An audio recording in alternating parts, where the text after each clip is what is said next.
Мгм. О, так, вроде процесс пошел. Так, надо настроить фокус, не фокус. Так, нормально? Ну, вроде да. Так, всем здравствуйте. Кто-то у нас есть тут?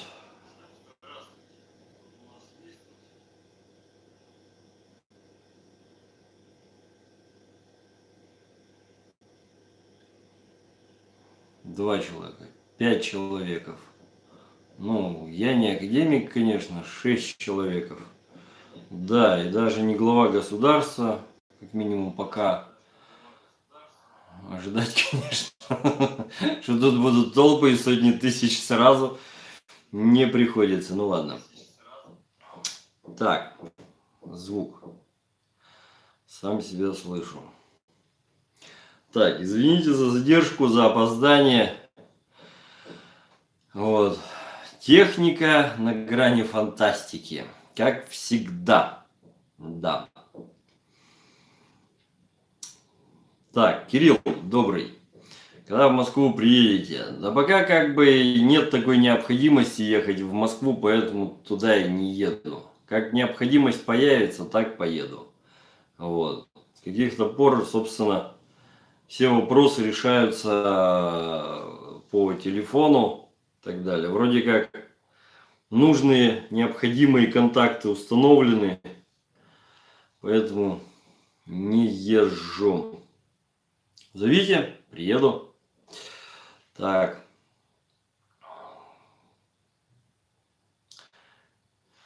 Так, что у нас тут новенького, хорошего? Так, чаю себе заварил. Чаю себе заварил. Так, из новостей у нас странное. Из новостей у нас опять начинают рассказывать разные интересные лица о том, что красное мясо, видите ли, вредно. Вот. В принципе, сегодня я как раз... Здравствуйте, Наталья. Так, ну ладно, значит, не буду. Ага. Почему такая пропаганда против молочки? Даже педиатр говорит о том, что молоко токсин. Педиатр, потому что дурак. А вот. Вы не забывайте, что после того, как врач окончил школу, потом, соответственно, мединститут, а в мединституте много глупостей уже ему в голову вкладывают. Потом врач должен, просто обязан, чтобы оставаться на работе, проходить регулярно определенные курсы повышения квалификации. Какие-то, значит, квалификационные вещи для подтверждения квалификации. Там им рассказывают, значит, постоянно всякую чушь, и, соответственно, потом они сдают зачеты, экзамены и так далее. Вот. То, что там творится, еще раз, это да, это чушь, бред, ересь, это волосы дыбом во всех местах одновременно. Супруга у меня медик, она не так давно, значит, проходила вот эти вот курсы повышения квалификации, там заново фактически получала диплом и так далее. Вот то, что я помню по реанимационным мероприятиям, извините, это полнее я, не медик. Я по образованию я юрист, но специализация у меня уголовное право. Вот, учился я в школе милиции.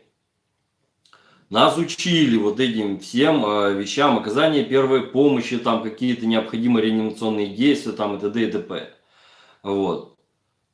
Я, знаю, помню больше, чем жене дали на вот этих курсах. Она на мне все это дело отрабатывала. Вот. Все, после чего я, соответственно, значит, написал буняшку, вложил в паспорт о том, чтобы меня в случае чего просто никто не реанимировал. Потому что если не будут, может выживу, а если будут, точно замучают. Вот. Там на мне же все это отрабатывало опять же, да. Вот. Я говорю, ты вот так делаешь, у меня язык западает. Если я полностью расслабляюсь, у меня западает язык. Вот. Значит, говорит, делаю неправильно. А как правильно? Положил, сделал. Одно движение. Вот одним движением делается все. Язык не западает. Им от этого движения не давали. Просто-напросто. Понимаете? Взять под шею, подтянуть, и голова запрокидывается больше, язык не западает. Никаких проблем вообще не возникает. После чего значительно проще, легче, удобнее там. И так далее. Ах, видите, так это же на асфальте. Да какая хрен разница, он все равно без сознания, он ни хрена не чувствует. Ну, будет у него там ссадина, шишка потом на макушке, блин. Зато живой. Ёпарес это, там все равно после реанимационных мероприятий несколько ребер будет сломано, блин. Тоже мне на плахе по волосам не плачут. Вот. Здесь та же самая фигня. Молоко это молоко все-таки. Для детей, для маленьких это необходимо, это полезно. Тут полный дурь, бред, когда начали рассказывать акушеры, гинекологи о том, что, понимаете ли, долго кормить ребенка грудью это нельзя, это вредно там и так далее и тому подобное. Я говорю, для кого вредно-то? Для женщины вредно. Я говорю, долго это до скольки? До 2 лет. Я говорю, а сколько надо? Год. С ума сошли. С ума сошли, блин. Норма 2 года. Норма 2 года. Вот. Всю жизнь это была нормой. Вот. И в конечном итоге там даже чисто психологически получается, что минимум 2 года. Девочек можно чуть меньше, мальчиков надо чуть дольше. Вот. Все. Блин. Аргументация знаете какая? Организм женщины вот вырабатывает много молока, он теряет силы. Да? А ничего, что организм женщины при этом питается? А ничего, что там, значит, извините, в процессе рождения ребенка тоже что-то страдает? Куда-то малость, значит, все это дело там что, растягивается, понимаете ли? Ага. Ёпарас это, из-за беременности там, значит, на животе какие-то растяжки появляются, складки и так далее. Ну, ничего, что вот это вот все происходит, нет? Понимаете, вот это вот все это идут элементы расчеловечивания. Да, надо объяснить женщине. Ребенка надо кормить поменьше. Ага, чтобы что? Чтобы потом перейти на искусственное вскармливание? Практически все потом, значит, диабетики после этого искусственного вскармливания. Раз. Вот. Чтобы что? Чтобы вообще как бы поменьше рожали, да? А то, блин, фигуру нарушают роды-то. Некоторые вообще полнеют после этого, да? Нет?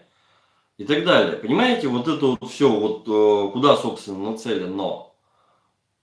Вообще есть такая вещь, как продолжение рода, да? Это является как бы необходимым. Это заложено в инстинкте основном. У нас вот инстинкт самосохранения, он делится как бы на две, собственно, части. Собственно, сам инстинкт самосохранения и, собственно, инстинкт размножения. Вот. Потому что самосохранение непосредственно индивида и самосохранение вида. Все. Но здесь фактически ломают чего? Инстинкт самосохранения.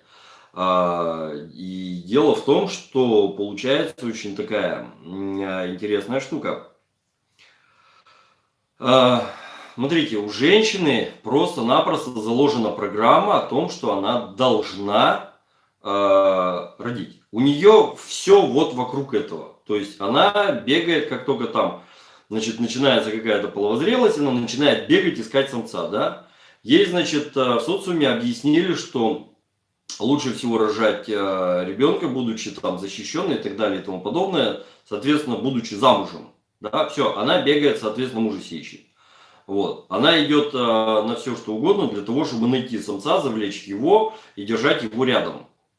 Вот. Мало того, она постоянно в поиске другого самца. То есть у нее в башке, значит, программой заложено, что ей нужен, да, вот альфа-самец там и так далее. То есть самый лучший. Вот. Если у нее нет на горизонте самого лучшего, но она по каким-то причинам считает, что сроки уходят, поэтому она берет любого попавшегося. Но этого альфа она ищет, продолжает искать. Именно поэтому женщина, выходя из дома, норовит там накраситься, намалеваться, там, юбчонку покороче и так далее. Вот в чем дело. Все. У нее работает банально инстинкт. Вот этот вот. Она продолжает искать в это самое себе другого. Хорошо. У нее вот этот эгоизм точно так же заложен вот этим инстинктом программы. Я, мне. Я хочу, потому что я, значит, тут должна родить, поэтому вы должны мне создать вот эти вот условия и так далее и тому подобное. То есть защита, там, кормежка, там, вот, и так далее и тому подобное. Все, точно так же потом на инстинкте она, соответственно, выпинывает. Так, ребенок в состоянии теперь сам ходить, сам что-то делать, то есть, условно, 4-6 лет. Все, она его так, от винта, больше тебе титька тут не нужна, тут такой прямой присмотр не нужен. Вон, иди, значит, племя тобой будет заниматься. Соответственно, мужика она точно так же выпинывает нафиг, вот, оставаясь в составе какого-то племени, социума там и так далее. Именно поэтому у мужика точно так же инстинктом определяется вот это вот. Он должен защищать, он должен о ком-то заботиться, он должен кого-то оберегать и так далее. Там, защита детей, женщин там, путем цены своей жизни и так далее. Это у него на инстинктивном уровне все заложено, элементарно. Вот. Он должен там, хрен с ним сам помрет, но чтобы женщина могла рожать. Если женщина умрет, мужик останется, рожать-то кто будет? Мужик ведь не сможет? Нет. Вот. А женщина сможет, там, от любого фактически, да? Вот. То есть будет продолжение вида. Вот это все заложено в инстинктах, и в конечном итоге вот это все потом выливается на психологии. Вопрос второй, что чем больше у нас расчеловечивания идет, тем больше вылазит инстинктов, и меньше человеческого в нас остается. То есть мы становимся меньше людьми, больше животными. Все, вот они, банальные вот эти качели. Вот. Сейчас делается все для того, чтобы мы стали меньше людьми, больше стали животными. Элементарно. Вот. Я уже, в принципе, видео по социализации эти вещи объяснял. Элементарно рынки сбыта. Вот. То есть первая цель, надо население сократить к чертовой матери, да? Вот, чтобы себе хорошим там, кто этим занимается, оставить побольше места и интересного, вот, в том числе и заработать на этом, по ходу пьесы. Вот. Не догоню, так хоть согреюсь, что называется. Все, вот такие вот вещи, собственно. Поэтому еще раз, очень много вещей сейчас идет именно вот на этом вот, собственно, уровне. Очень много вещей остается вот на этом уровне, именно на уровне расчеловечивания. Вот. И здесь вот это точно так же, как ВОЗ сейчас заявил о том, что красное мясо вредно. С хрена ли баня-то упала? Это, видите ли, приводит к онкологии. Ну то есть, если у нас вот берем вегетарианца чистого, вегетарианцы у нас никогда онкологией не болеют, да? То есть, в том числе корова никогда раком не болеет. Я правильно понимаю? Бараны там и так далее. Вот. При этом, тут же, если мы вытаскиваем на поверхность их же научную, в смысле, вот эту теорию Дарвина, да, то мы получаем, что у нас есть две основных человеческих ветви. Первая – это у нас, значит, охотники, и вторая – это у нас собиратели. Соответственно, из охотников получились мясоеды, вот, из других получились типа, значит, там больше вегетарианцы и так далее. Но это в свое время, там, лет где-то, да лет уже больше 10 назад уже как бы установлено научно, что да, это чуть ли не две породы людей такие. Одни склонны питаться растительной пищей, другие склонны, значит, там, мясной пищей и так далее. Но, опять же, согласно дарвиновской теории, должно было случиться одно из двух. Либо мясоеды должны были все к чертовой матери вымереть, либо они должны были выработать какой-то иммунитет, приспособиться и, соответственно, не болеть онкологией. Вот и в чем дело. Но этого тоже, не происходит. Вот. Поэтому я так подозреваю, что банально среди вот этой комиссии Всемирной организации здравоохранения слишком много стало вегетарианцев. Я, теперь вспоминаю старый анекдот еврейский, вот, и начинаю бояться, там много пидорасов не завелось среди вот этих вот, в этой самой организации, вот. Это, знаете, Мойша собирается эмигрировать, уезжать. Что тебе здесь не нравится, его спрашиваю. Ой, я, говорит, жил здесь, когда, вот за занятие вот этим вот всем расстреливали там или сажали. Я жил, когда, за занятие вот этим вот там запрещали, там это было нехорошо, в общем-то. Сейчас я смотрю на вот это вот все, я боюсь, как бы это не сделали обязательным. Вот. Ну, как-то таким вот образом, понимаете? Как-то сейчас оно примерно так вот и есть, собственно. Так.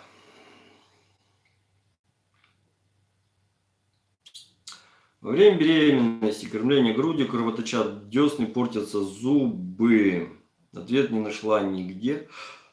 Уже 4 года мучаюсь.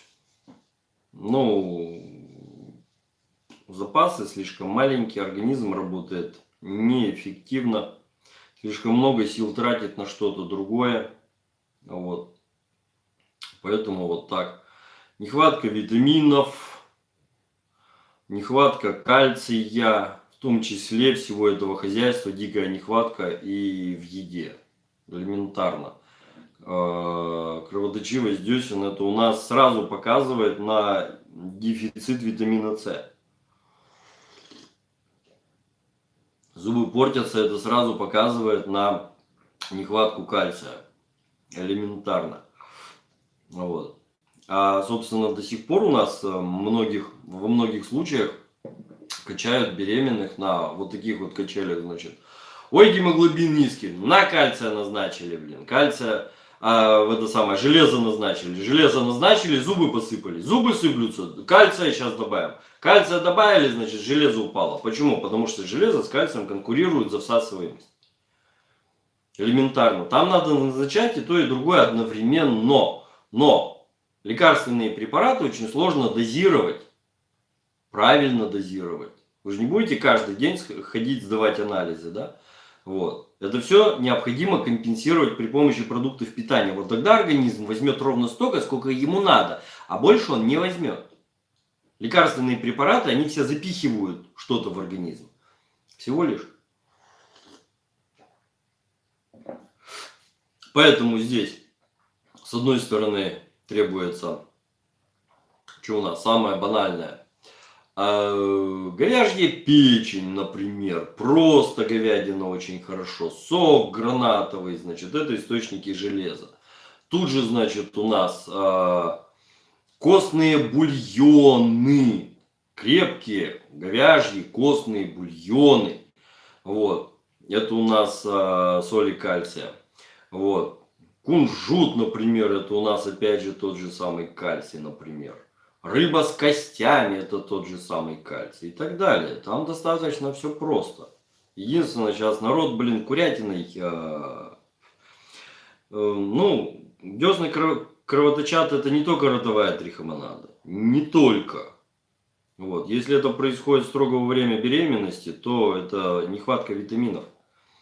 Вот. Организм, потому что делится с ребенком, всего-навсего.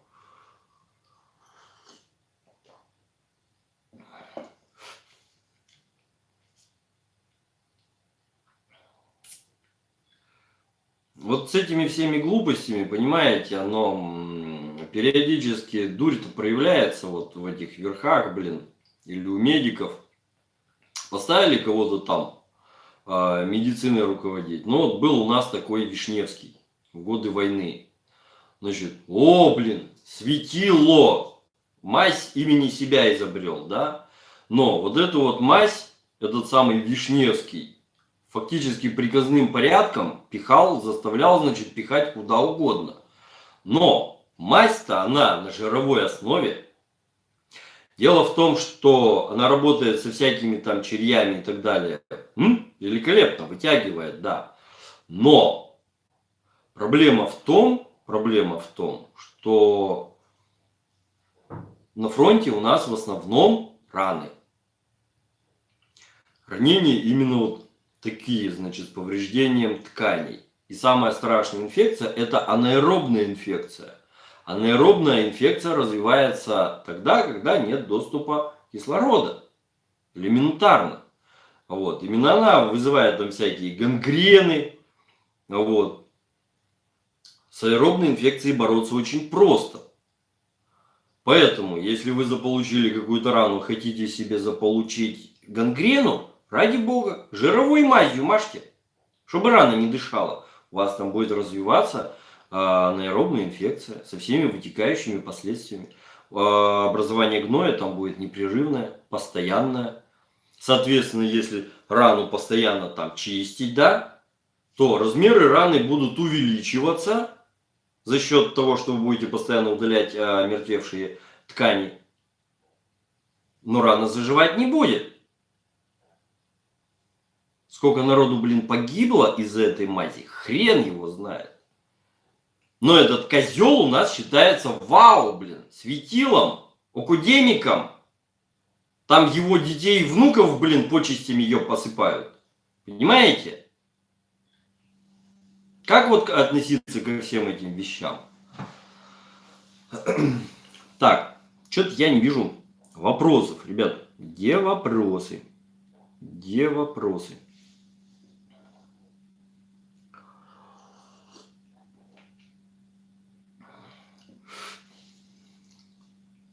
Вот, когда, значит, человек получает какую-то травму,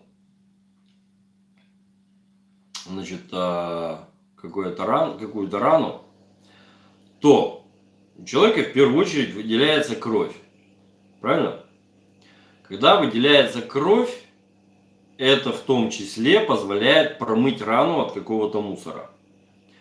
И обычно этого достаточно. Если не надо из этой раны извлекать там какую-нибудь хрень, щепки с песком там и так далее. Вот. Собственно, все. Рана сама промывается.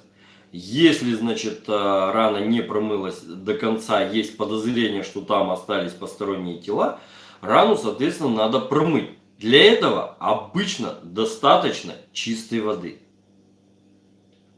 В полевых условиях, когда, например, нет чистой воды, недостаточно чистой воды, ее просто может и не быть. Вот. Ну, извините, в этом случае можно пописать в рану. А куда деваться? Вот. Тем более, что растворчик солевой, он еще и продезинфицирует. После этого необходимо края раны свести, вот, и желательно зафиксировать. Но если вы сверху накладываете какую-то плотную повязку, вот, которая обычно, значит, накладывается в тех случаях, если там венозное кровотечение, например, которое, в принципе, достаточно быстро останавливается. Вот.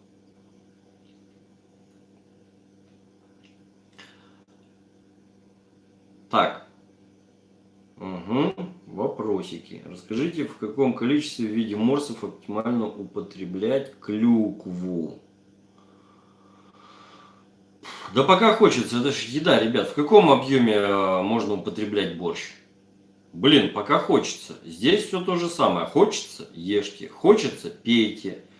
Вот. Все что угодно из нее можно делать. Но, еще раз, усердствовать особо вам почки не позволят. Потому что клюква кислая, кислоты содержит достаточно много. И когда у вас почки взвоют, вы поймете, что немножко перекислили.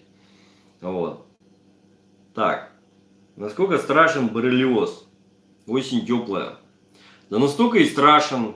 Это, понимаете, все, как всегда, строго индивидуально. Вот. Это, я вспоминаю такой наш анекдот, ходил. Значит, товарищи курсанты, Да. Очень многие из вас, выходя на улицу, не надевают шапок. Зря. Если вы застудите голову, можете заработать менингит. А в случае менингита два исхода. Либо смерть, либо остался дурак. Вот мы с братом переболели, мой брат умер. Выступление, блин, на командира части это было. Если что, или начальника школы, блин, как в нашем случае. Понимаете? Вот здесь вот примерно все то же самое. Может выживешь, может не выживешь. Так, можно ли при онкологии кушать сухофрукты, чернослив, курагу, финики? Можно, почему нельзя-то? Единственное, что сладкого все-таки нежелательно. Финики, ребят, финики это природный сахар. Там фруктозы с глюкозой крайне мало. Там именно сахароза идет в первую очередь. В первую очередь. Вот. Причем сахароза именно вот как сахар в сахарнице. А чернослив, курагу, да, пожалуйста, что нет-то? Так, расскажите про геморрой, причины и профилактика. Проблема геморроя. Причина геморроя, многочисленные проблемы.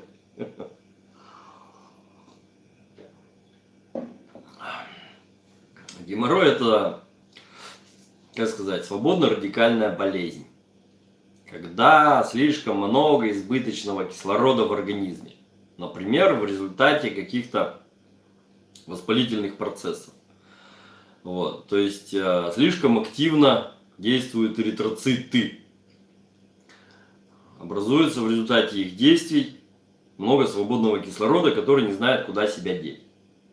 В результате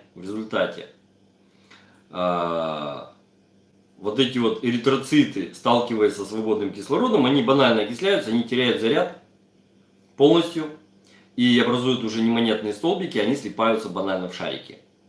Соответственно, такой шарик фактически представляет из себя тромб, вот, уже готовый, и закупоривает периферические сосуды, в первую очередь капилляры. Вот.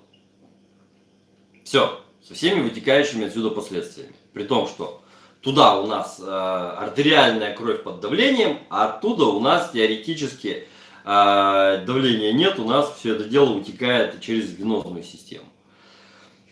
Понятно, да? В результате накачки артериальным давлением начинает разбухать вот этот вот узел. Это наружные узлы.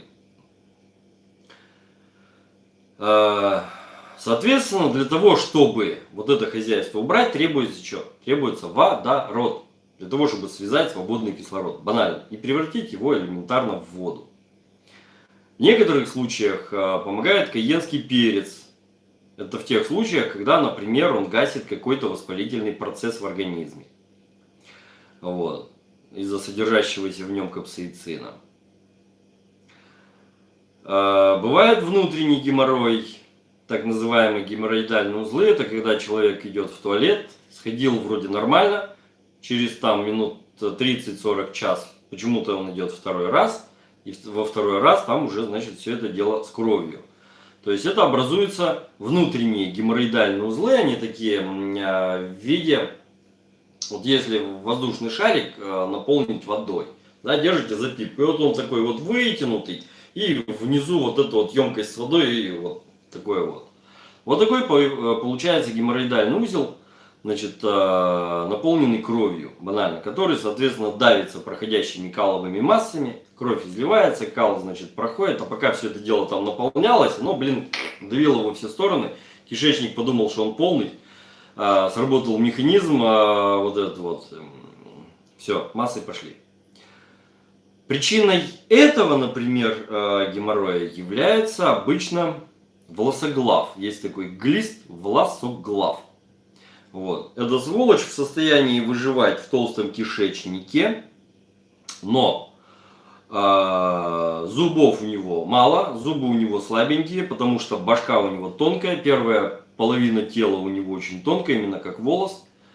Поэтому он не находит ничего лучше, как элементарно он либо протыкает кишку насквозь, либо, значит, впивается в мягкие ткани кишки, она же там складками идет, да, вот так вот, тынц, и как крючок загибается, и вот таким вот образом держится. Вот. И вот в этом случае образуется вот этот вот, например, внутренний геморрой. Вот. Поэтому в этом случае, например, необходимы противогельминтные мероприятия. Вот, до победного конца. А в первом случае, когда свободно-радикальная болезнь, ну, я уже сказал. Причем, что характерно, там лучше всего от геморроя помогает гудрон. Делать шарики из гудрона, типа размером с горошину примерно. Вот, там как горох или как черный вот этот вот перец горошком, да. А механизм работы очень простой. Гудрон это у нас углеводород. Элементарно. Вот. Все. Есть у нас углерод, есть у нас водород, при этом он достаточно хорошо организмом переваривается, расщепляется. И вот этот вот высвободившийся водород связывает вот этот свободный кислород. Все. Банально. При этом всем керосин не работает в этих случаях. Да. А гудрон работает. Правда, гудрона сейчас, по-моему, хрен найдешь. Так.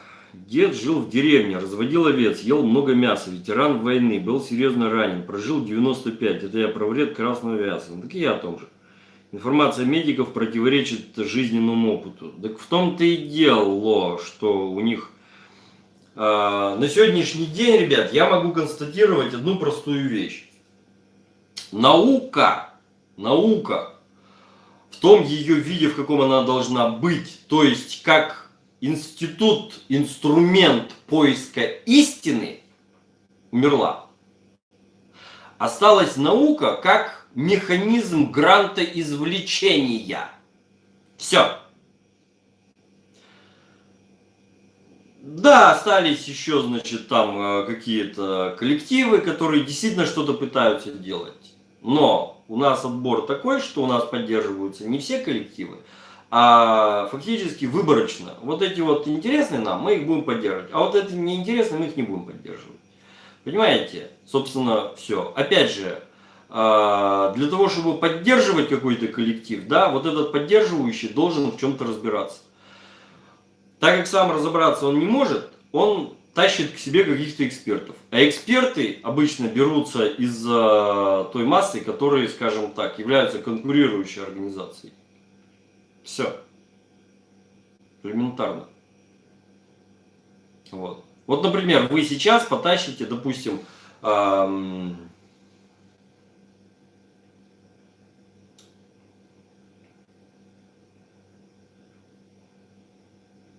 потребуется, значит, разобраться с материализмом, да? Как явлением вообще. С материализмом. Кого вы все притащите? Специалистов сейчас нет. Советской школы, потому что сейчас нет. Вот. Но это вроде как идеализм, материализм, да, вот эти вот вещи. Вы потащите к себе физика, и вы потащите к себе попа. И будет очень хорошо, если физик является неверующим. А если верующим, эти двое вам столько, блин, про материальность, блин, расскажут. Вот. Так.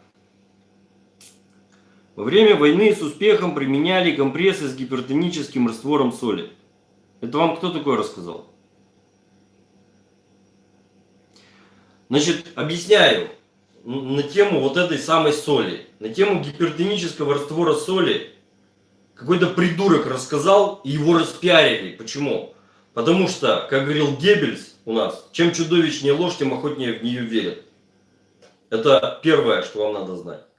Второе. Был действительно такой ученый, я не помню сейчас, не скажу его фамилию, который действительно проводил опыты на тему соли. Но там бралась крупная, морская, сухая, блин, повторяю, сухая соль. И использовалась она не в случае ран, а использовалась она в случае там гангрен, например. Обморожений, отморожений. Понимаете? Вот и в этих случаях, да, это работало. Но солевой раствор, блин, не применялся. И тем более во время войны. Там потому что были военные же медики, которые действовали согласно приказу. В условиях военного времени экспериментировать с ранеными на поле боя, извините, себе дороже. Не дай боже, блин. За бруствер очень быстро выведут и шлепнут нахрен.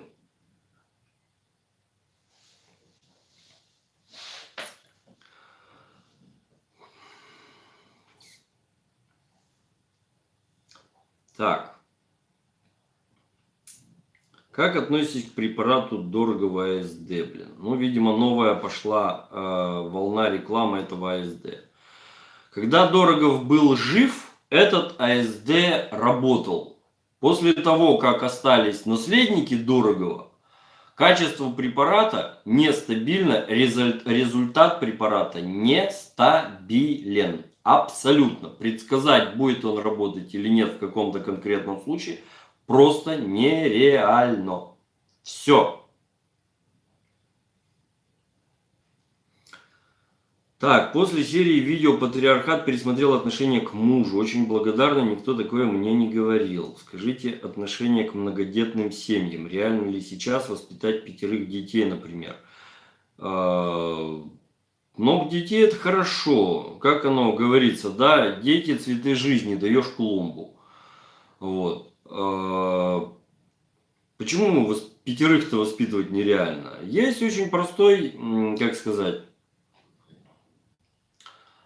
простая формула управления. Если ты в состоянии управлять 3 подчиненными, ты в состоянии управлять, соответственно, и 3 сотнями подчиненных, и 3 тысячами подчиненных, и так далее. Вот. 5 воспитывать легче, например, чем 1.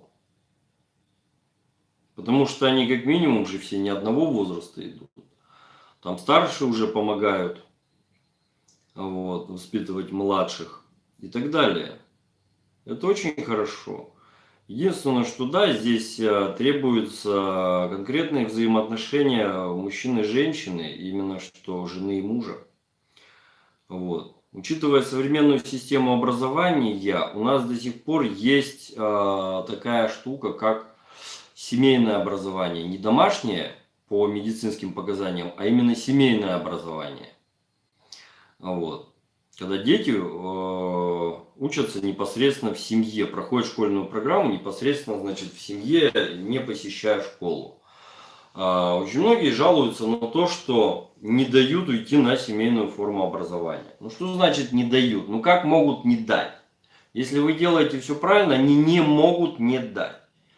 При семейной, для того, чтобы уйти на семейную форму, во-первых, есть необходимые юридические документы, они в сети доступны.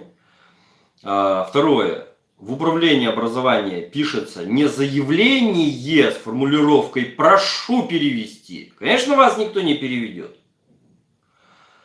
Пишется туда уведомление. Уведомляю вас о том, что, значит, с такого-то числа наши дети или наш ребенок, подписывается, потому что 2 родителями, значит, фамилия, имя, отчество ребенка, дата рождения, вот,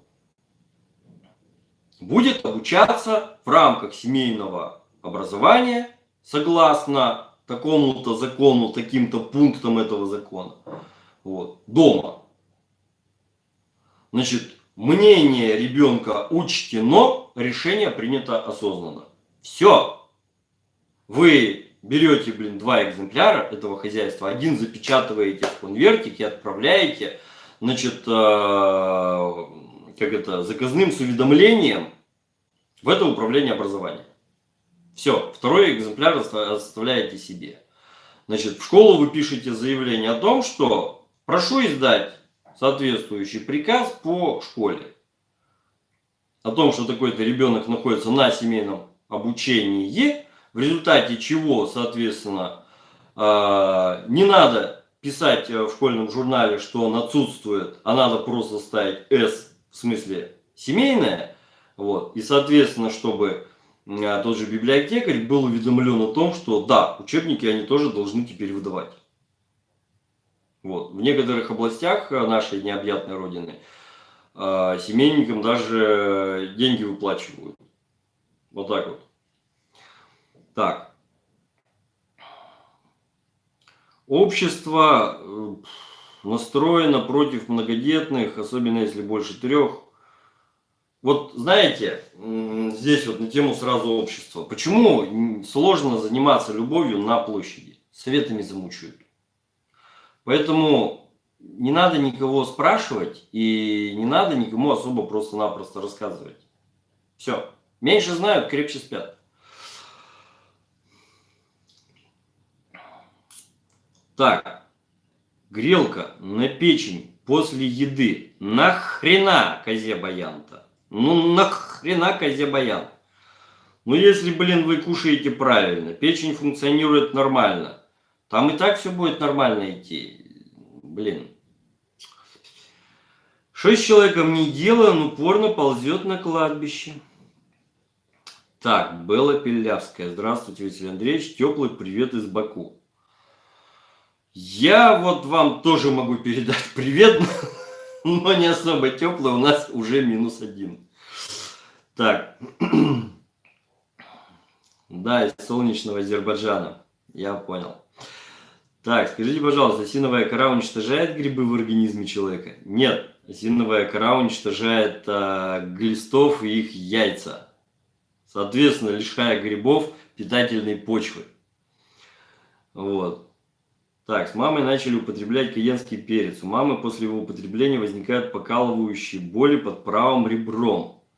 Вопрос, стоит ли ей дальше его употреблять? Ну, я так подозреваю, что эта печень немножко там работать наконец-то начала и потихонечку чистится. Так что, я думаю, стоит употреблять. Так, надо отменить пенсии. В каждой семье будет как минимум 5 детей. Значит, на тему экспериментов с отменами пенсий и на тему экспериментов с увеличением вот этого возраста выхода на пенсию. Статистика по тем странам, где все это дело проводилось, говорит однозначно. Люди вообще перестают размножаться. Потому что человек, достигший определенного возраста, готовый сознательно стать отцом, матерью, он исходит из необходимости заботиться о своем потомстве. Если у него нет уверенности в своем будущем, соответственно, он не хочет подвергать свое потомство какому-то риску. Понимаете? Все. Вот если бы человек был абсолютным эгоистом, ах, я себе сейчас детей настрогаю, блин, чтобы они потом обо мне заботились. Ну, да, но на самом-то деле, наоборот, эгоистов-то вот таких вот очень мало. Понимаете, для того, чтобы, наоборот, у людей было по 5 детей, необходимо, чтобы были пенсии. Почему в дореволюционной России детей было много? Потому что на самом деле, не все понимали, откуда дети берутся. Бог дал, Понимаете? И связать вот эти вот воедино два отдельных факта, Бог дал и половой акт, не у всех мозгов-то хватало, собственно, в силу тогдашнего образования и представлений об устройстве мира. Поэтому, соответственно, залез, дело свое сделал, баба понесла. Все. Если, значит, не померла во время беременности, если не померла во время родов, родила. Но смертность после родов знаете, какая была? А я вам скажу. Треть женщин, больше 33%, там, по-моему, 35-50% женщин умирали во время или после родов из-за антисептических условий, из-за занесенной инфекции. Ребятки, все банально, элементарно. Сколько, блин, детей просто умирало из-за различных, значит, условий неблагоприятных, банально жертвы не хватало, блин.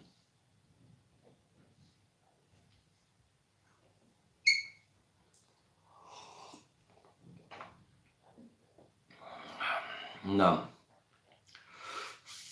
Есть ли результаты исследования влияния перца на зрение? Ну, перец ведь тоже, ребят, не панацея.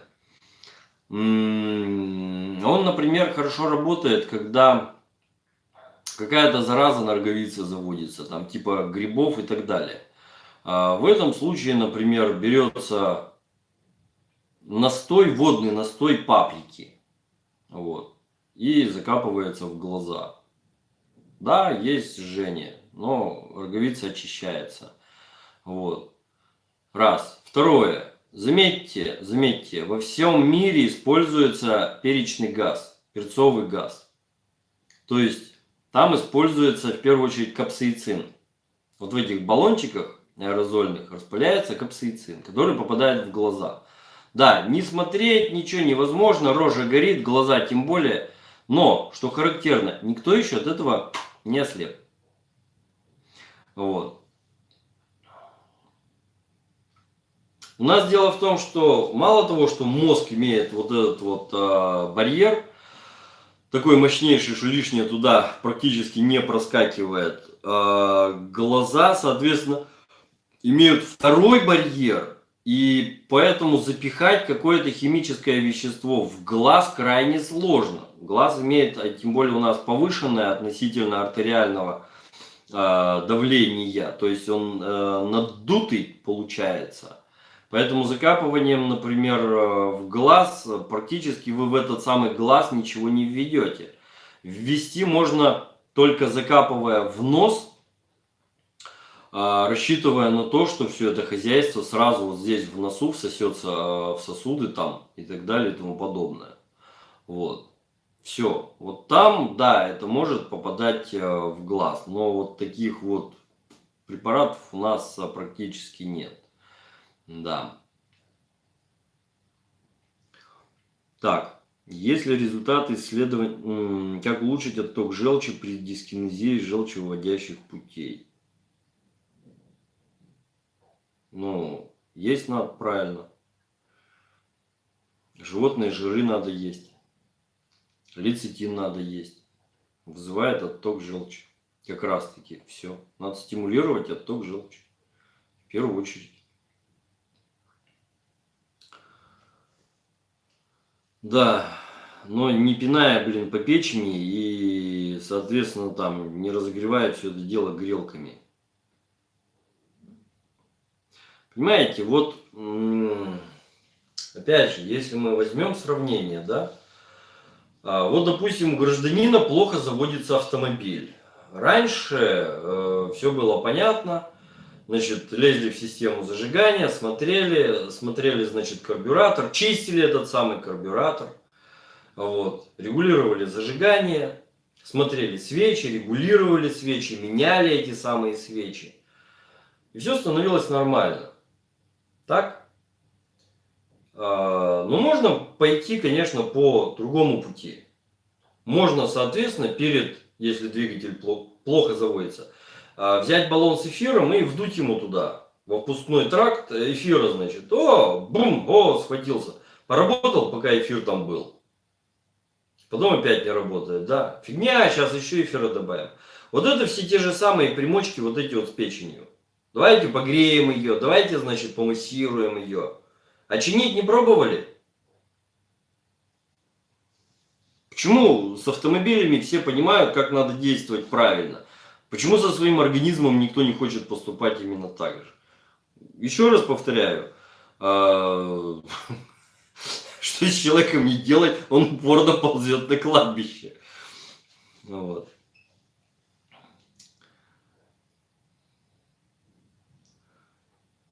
Так, если ребенок во сне скрипит зубами, всегда ли это говорит о наличии гельминтов? Да, это всегда говорит о наличии гельминтов. Всегда. Дело в том, что гельминты как раз таки ведут себя максимально активно именно ночью. Раз. Второе. Кишечник у нас лишен большого такого обычного количества нервных окончаний, рассказывающим нам о боли. Вот. И когда вот эти вот, это же просто черви. не имеющие глаз. Вы когда-нибудь брали земляного червяка в руку? Вот эта сволочь пытается в любую складочку залезть, вот в ладонь там тычется между пальцев. И становится даже немножко больно, когда он там пытается вот. Представляете, это такой же глист, только мельче. И он действует точно так же. И он, блин, тычется во все стороны. И он тычется в том числе в стенку кишечника, протыкая ее. Человек чувствует не то чтобы сильную боль, он чувствует именно сильное беспокойство.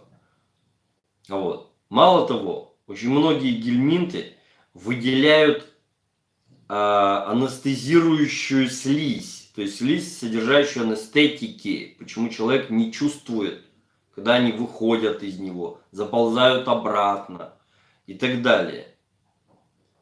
Вот. Человек вообще практически не чувствует, когда они в нем живут. Но это, да, это один из классических симптомов.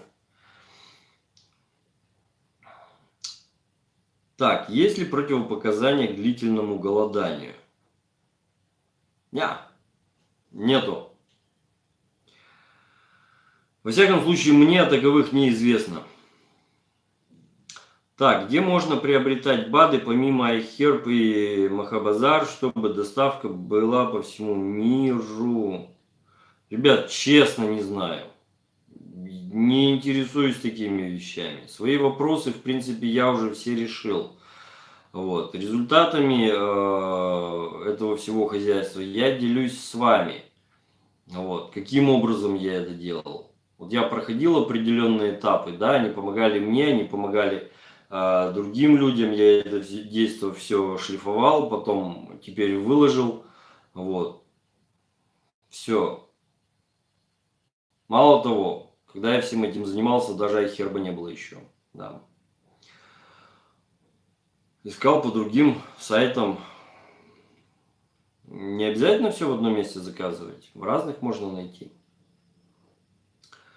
Скажите, пожалуйста, что вы думаете о всевозможных препаратах спортивного питания?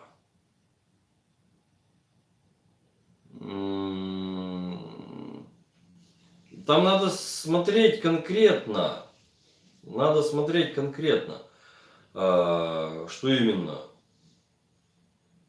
Но еще раз. У нас очень много силачей, которые никаким спортивным питанием не пользовались. Они кушали обычные вещи. Вот. Собственно. Все. Еще раз. Надо правильно отстроить организм. Вот. И нормально, полноценно питаться. Больше ничего не потребуется. Ничего больше не потребуется. Нужно ли делать при серьезных порезах укол от столбняка? Не, еще раз. Укол от столбняка, например, как требуется, во-первых, прививка от столбняка делается обычно раз в 10 лет. Значит, делается это на тот случай, если ты когда поранился, занес себе, значит, столбняк. Вот эту заразу. Собственно, все. Когда ты уже занес, укол ставить уже поздно. Вообще-то. Его надо было ставить тогда еще, чтобы сейчас не заболеть. Вот. Если, соответственно, ты все это дело не занес, у тебя рана была чистая, да, обычная бытовая, не было земли, песка там вокруг. Зачем вообще столбняк? Еще раз, вакцинация от столбняка делается просто раз в 10 лет. Просто по факту. Все. Элементарно. Вот.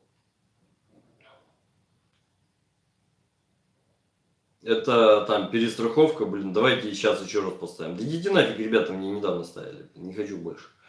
Вот. Ну и что, давай еще поставим. Не-не-не, идите нафиг, не хочу, блин. Было у меня такое.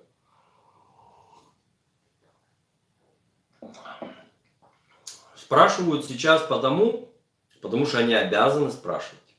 Согласен ли ты на какие-то их действия по вмешательству в твой организм. Да. Вот. Соответственно, не спрашивать они могут только в тех случаях, когда, соответственно, ты не в состоянии им ответить. Что думаете о лазерной коррекции зрения? Ну, она бывает разная, вот, в принципе. Она бывает разная. Вещь, в принципе, неплохая. Для молодых людей и строго в тех случаях, когда, да, действительно, там зрение стабильное, оно не падает. Вот. Да. В этом случае, например, было бы нормально, неплохо там и так далее. Но в 20 лет, в 30 лет не совсем понятно, что будет дальше, как все это хозяйство будет и так далее. У меня был...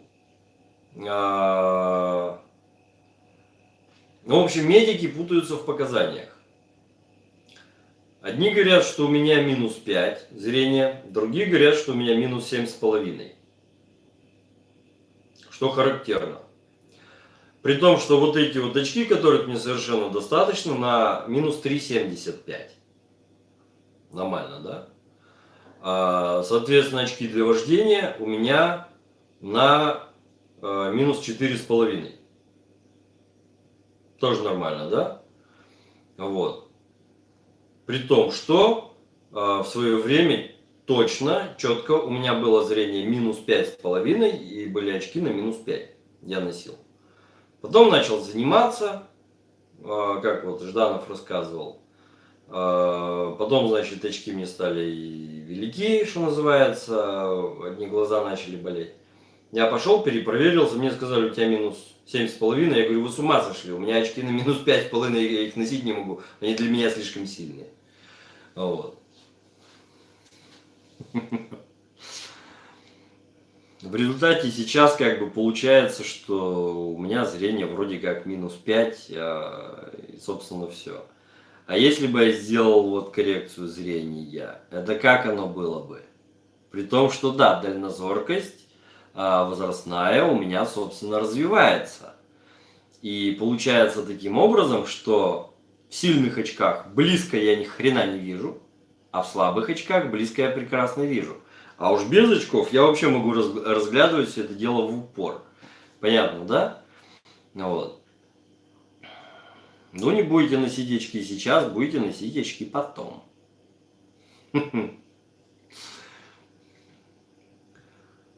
Так.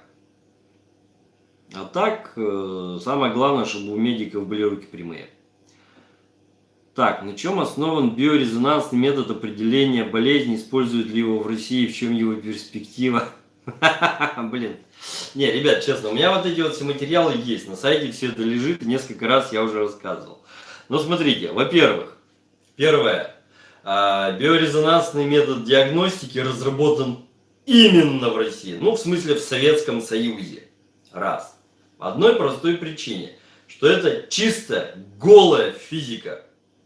Любой предмет или вещество является либо источником каких-то излучений, либо резонатором, либо и тем, и другим. Вот. Все.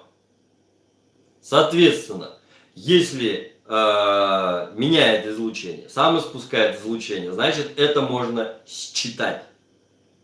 Ну и далее, собственно, по цепочке. Вот.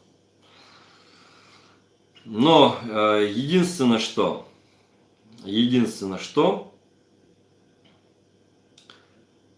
в инструкциях к еще советским аппаратам биорезонанса, они тогда были достаточно большие, громоздкие, устанавливались, предполагались к установке в стационаре. Там в инструкции, ребят, четко написано, что должны работать два оператора. Один должен быть хорошим инфекционистом, второй должен быть либо экстрасенсом, способным диагностировать человека на, так сказать, расстоянии, да, либо Он должен быть хорошим интуитивом. Все. Вот это то, что было на самом деле. Все остальное домыслы, вымыслы и так далее. Вот. Так что все это хозяйство было, я разговаривал с людьми, которые все это дело в свое время разрабатывали. У нас было достаточно много институтов, которые занимались информацией. Не информатикой, не информацией как средством передачи там чего-либо, да, а информацией как таковой. Что это такое? Как она распространяется? И так далее. Вот, кстати говоря, все вот эти вот несколько лет тому назад рассказывали о том, что пытаются научить компьютер там считывать мысли человека и так далее. Это все из Советского Союза, ребят, это все оттуда. Это все оттуда.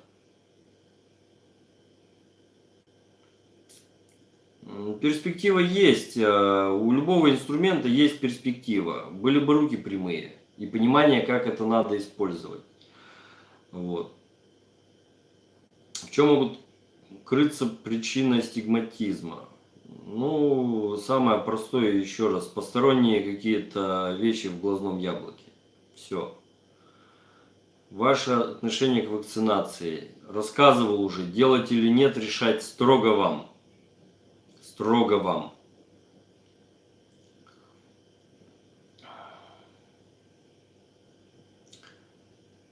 Значит, вакцинация штука в принципе хорошая.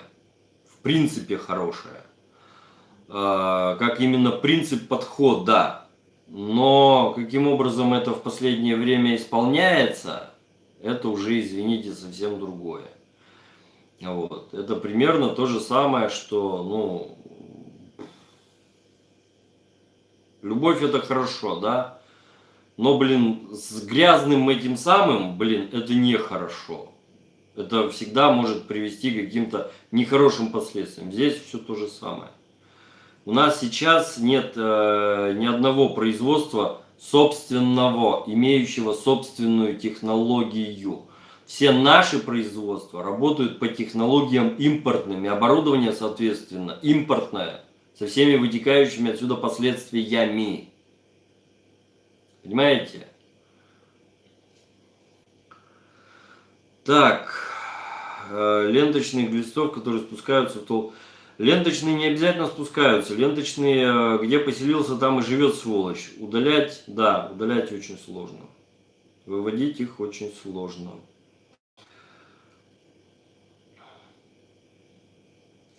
Так, начала пить кипяченую воду по своему весу. Ем много зелени, мяса. Начала ночью потеть сильно, становится жарко. Идет очищение из этого. Это не из этого, это как раз это процесс очищения идет. Вопрос, опять же, когда вы едите это все хозяйство? Теоретически там, ну, часов в 7-8, тогда ночью не будет такого. Вот, не должно быть. Если ночью такое происходит, значит после ужина надо еще и сходить прогуляться перед сном. Погулять, ну, хотя бы минут 40, час, вот, по улице. Так.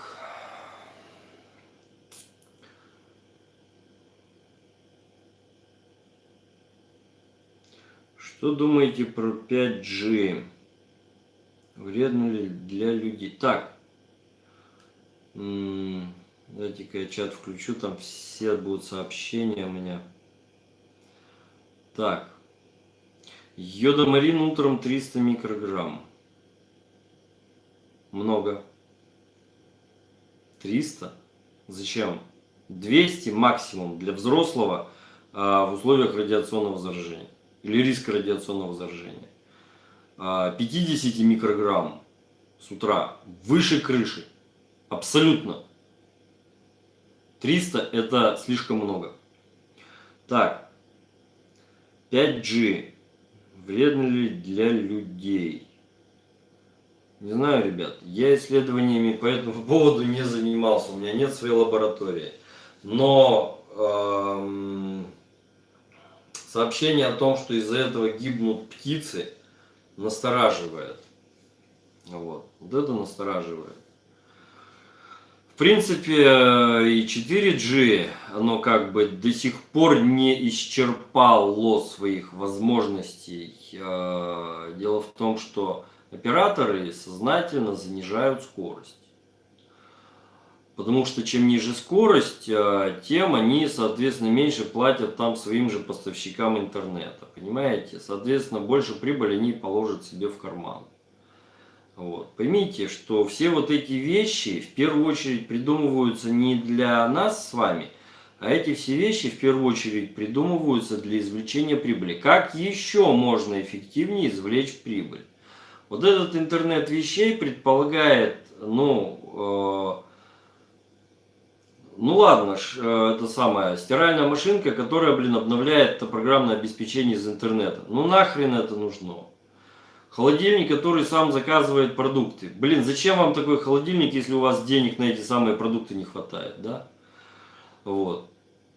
Это в первую очередь все рассчитано на одну простую вещь. Сейчас скажу. В 2009 году была очень большая шумиха на тему того, что наш президент подписал указ о том, что к 2025 году должна быть разработана и испытана методика, технология прямого подключения человека, человеческого мозга к интернету. Без посредников в виде компьютера, модема, телефона и так далее. Понятно, да? Сразу, напрямую. Это да, это предполагало, значит, наличие чипов в башке.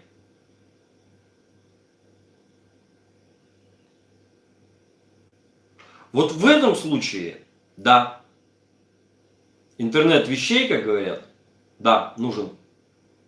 Потому что будет очень много вещей, которые требуют интернет. Чайнику зачем выход в интернет? Микроволновке, плите. То есть откуда вдруг возьмется много вещей, которые потребуют выхода в интернет? Ниоткуда. Вот если люди напрямую, при этом там, да, будет постоянный обмен, постоянный трафик будет идти от человека к серверу и обратно. То есть фактически все, что человек видит, слышит, чувствует, будет уходить на сервер. Вот. Вот в этом случае да. Нужна какая-то новая сеть с очень высокой скоростью передачи данных. Но в этом случае не совсем понятно, записываться куда будет. У нас, ну, в принципе, были ребята, я очень хорошо помню, рассказывали ребятки, школьники, изобрели новый принцип записи информации. Вот, электронной, цифровой информации. Выглядело, значит, как сказать, носитель выглядел фактически как бумажный лист, ну только пластиковый лист формата А4. Там говорили, что туда, блин, входит вот на это вот что-то сколько-то сотен, если не тысяч, стандартных на тот момент DVD-дисков. Вот. И запись происходит очень быстро, считывание очень быстро, и он фактически, да, не подвержен износу. Вот. Если только... Потом куда-то эти ребятки делись. И информация о них, значит, даже сейчас не обнаруживается ни через Google, ни через Яндекс. Вполне возможно, их уже утащили, и оборудование под это хозяйство делается. Вот. Все. Но это будет означать электронное рабство. Просто-напросто. Вот. Так. Что-то я тут пропустил. При переломе Большой Берцовой был сделан остеосинтез. Пластина 15 сантиметров. Нужно ли удалить пластину через 1,5 года или жить с ней? Можно жить с ней, если не мешает. Вот.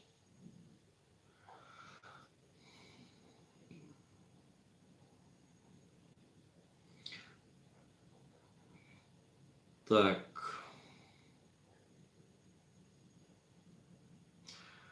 Ребенок подвижный, постоянно на что-нибудь натыкается. Стоит ли ради профилактики от столбняка поставить прививку? Благодарю. Еще раз, по всем прививкам, ребят, принимайте решение самостоятельно. Все. Без вариантов. Поставили, случилось что-то, кто виноват? Вася? Не поставили, потому что Вася так сказал, что-то случилось. Кто виноват? Вася? Мне это зачем? Ребят, вы сами взрослые люди. Так, как у ребенка вывести глистов? Если ребенку больше 12 лет, это одно. Если ребенку меньше 12 лет, это значительно проще. Вот. От 2 там, до 6, например, лет проще всего глистов выводить. Это да, это ко мне на консультацию. Так, и у меня остеосинтез шейки бедра. Прошел год, хожу без палочки, только на большое расстояние беру для страховки. Удалять конструкцию. Еще раз, мешает, удаляйте, не мешает, не удаляйте. Опять же, надо смотреть, срослось ли, не срослось ли и так далее. К турманиевой керамике, а что это такое? Я от вас первый раз об этом узнал, что есть такая штука. Так, Грипферон. Что думаете по поводу более мягких иммуномодулирующих? На сайте есть упоминания в ВММ в статьях Куренкова.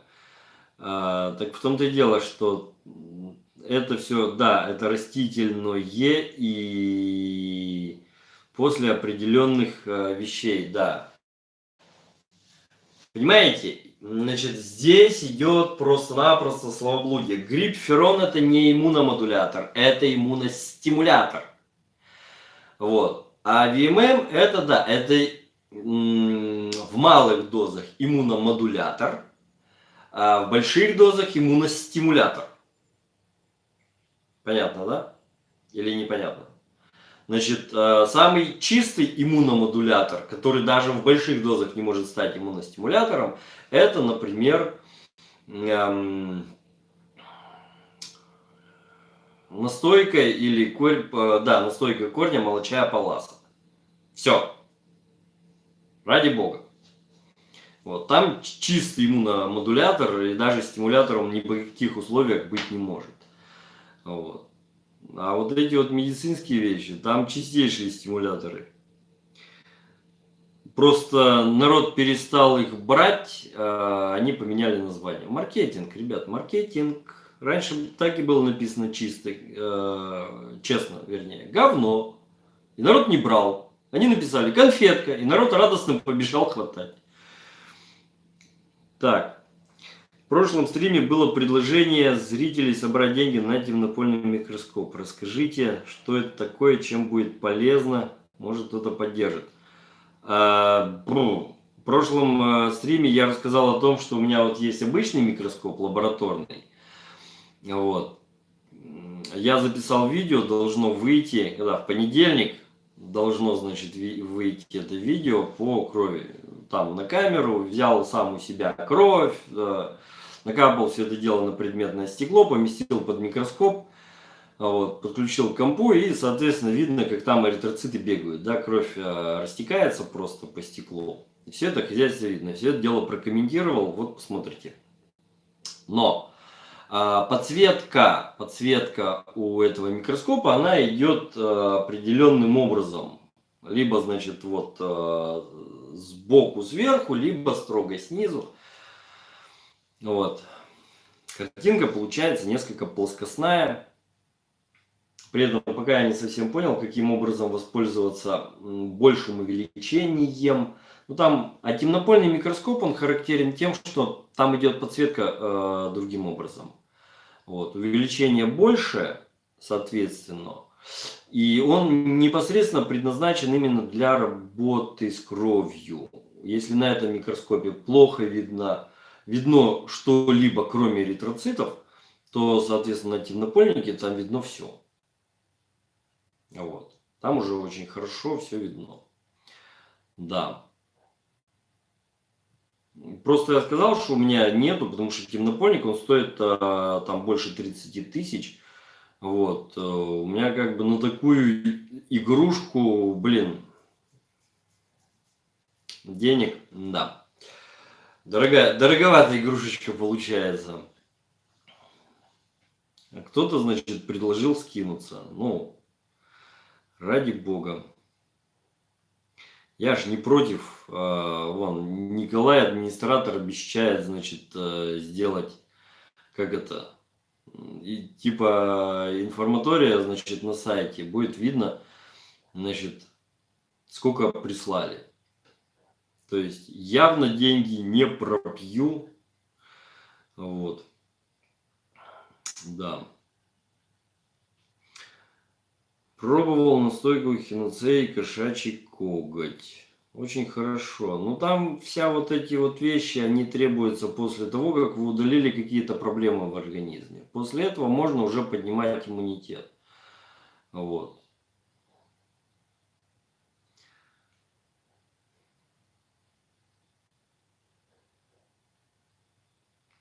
У знакомой мама болеет старческим слабоумием или маразмом. Видела, что она ест рис с хлебом. Сразу вспомнила ваше видео про касты работников в Индии, их питание. Ну, в принципе, да. Классика, собственно. Вот. Ну, тут еще, видите ли, дело в том, что мозг, он точно так же, как мышцы. Пока он востребован, он будет работать. Как только вы, допустим, ляжете, перестанете использовать собственный мышечный аппарат, так он у вас мгновенно начнет дряхлеть. Особенно после определенного возраста. Вот. Все то же самое с мозгом. Если вы его не будете использовать, у меня бабушка, вот,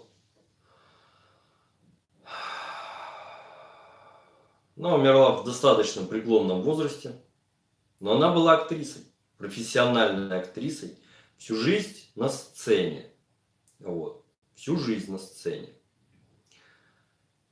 У нее не было слабоумия, не было маразма, не было проблем с памятью. Она цитировала страницами то, что когда-то выучила.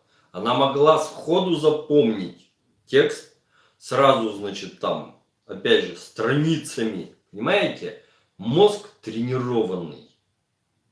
Все элементарно. Вот. Там были большие проблемы со здоровьем, конечно, но военные годы, опять же, профессия артиста, она очень тяжелая, это все время на ногах. Как продавцы, артисты, это все время на ногах, это, блин, да. К каким веществам относится подарко, кора муравьиного дерева? Можно ли употреблять для профилактики? Да можно. Она относится к иммуностимулирующим, иммуномодулирующим и отчасти противопаразитарным. Вот. У бабы хронический гастрит. Удалили почку во время респираторных заболеваний, пьет в больших количествах имбирный чай. Не вредит ли ему? Нет, не вредит. Сам жалуется на боли в желудке, но все равно пьет. Перец ему надо добавить.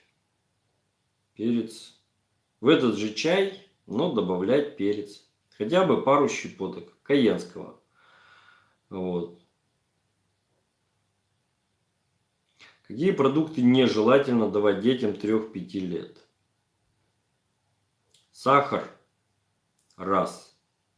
Продукты, содержащие трансжиры. То есть маргарины различные и так далее. То есть те же самые печеньки, например. Конфеты, например. Вот. И все подобное. Нежелательно очень жареное. Например.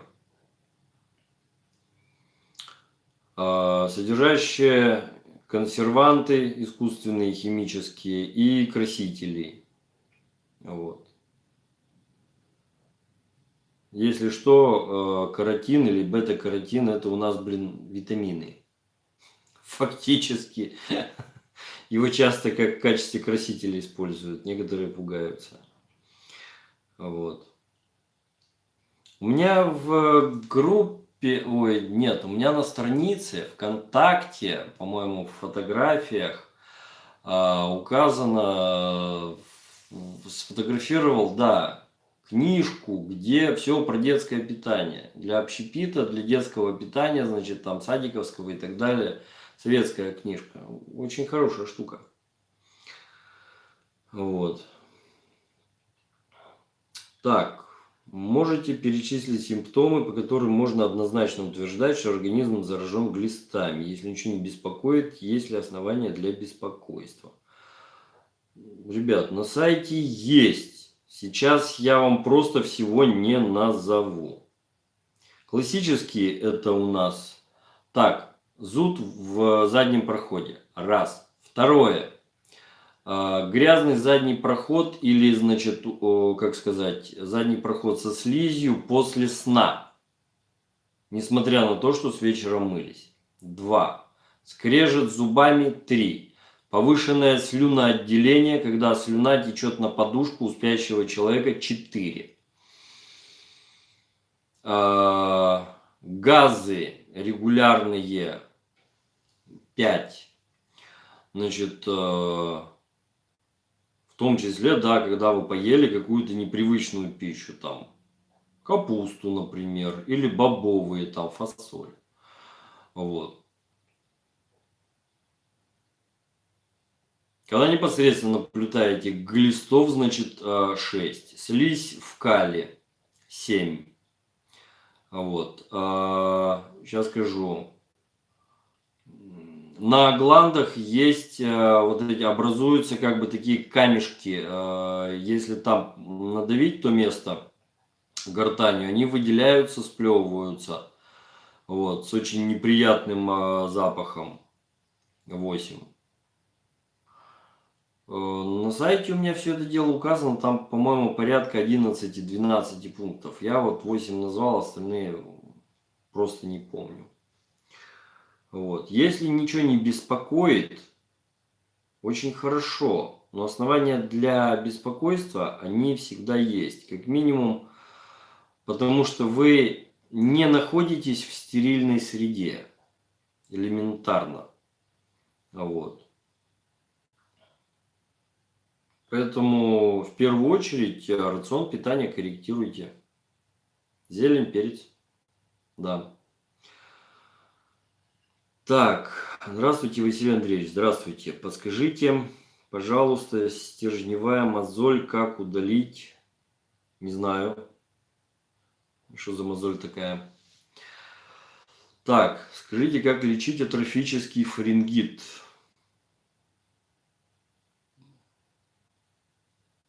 Не знаю, чем отличается от обычного фарингита.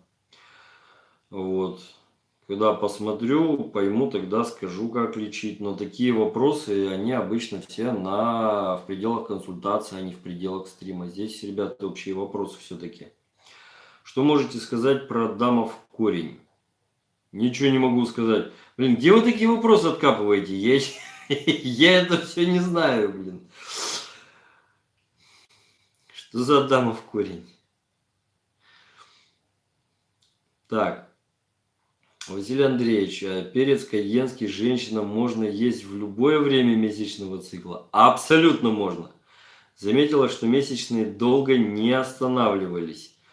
До перца такого не наблюдалось. Есть ли связь с перцем? Может быть, может быть. Дело в том, что все-таки вот этот вот механизм у женщин, он позволяет организму неплохо чиститься. Сбрасывать фактически напрямую то, что ему не нужно. Вот. Вот в чем, собственно, дело-то. Ну, если сбрасывает, пущай сбрасывает. Вот. А так, нет, перец не вредит. Как раз таки наоборот, если кайенский перец заварить именно как чай, вот, там, чайную ложку, 1-1,5 на стакан кипятка, именно как чай заварить, соответственно, как подостынет все это дело выпить, то вот это вот прекрасным образом останавливает внутренние кровотечения. Понятно, да? Вот. Перцовая настойка спиртовая, если ее дать при подозрении на инфаркт, она в состоянии спасти жизнь, потому что, опять же, останавливает внутреннее кровотечение. Понятненько, да? Вот. Опять же, надо смотреть, какой у вас возраст. Может, у вас просто-напросто совпало с возрастными изменениями, вот, и так далее. Перец просто мог немножко стимулировать эти изменения. Так, что думаете о добавке гиалуроновая кислота, нужна она или нет? А зачем? А смысл? Я понимаю, что сейчас кучу всего рекламируют. Еще раз, я так подозреваю, что вот это вот все хозяйство для косметических целей, да? Вот. Я вам так скажу, это все хозяйство, даже будучи введенной в кожу в качестве инъекций, ну, имеется в виду женщинам на морде лица, не дает тех результатов, которые хотелось бы. Вот. Все, уж там в виде добавки тем более. Подскажите что-то от отита, пожалуйста. Пожалуйста, берете репчатый лук, режете кубиками, вырезаете из луковицы кубики репчатого лука, заворачиваете в тоненький слой ватки или марли, там фактически, чтобы вот этот вот лук не скользил. Обжимаете пальцами, значит, до нужного размера, ну и плюс, чтобы сок выделился. И все это дело плотно вставляете в уши, в оба. Вот.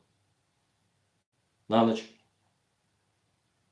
Не бойтесь, не застрянет, выпадет очень быстро, как только луковый сок всосется.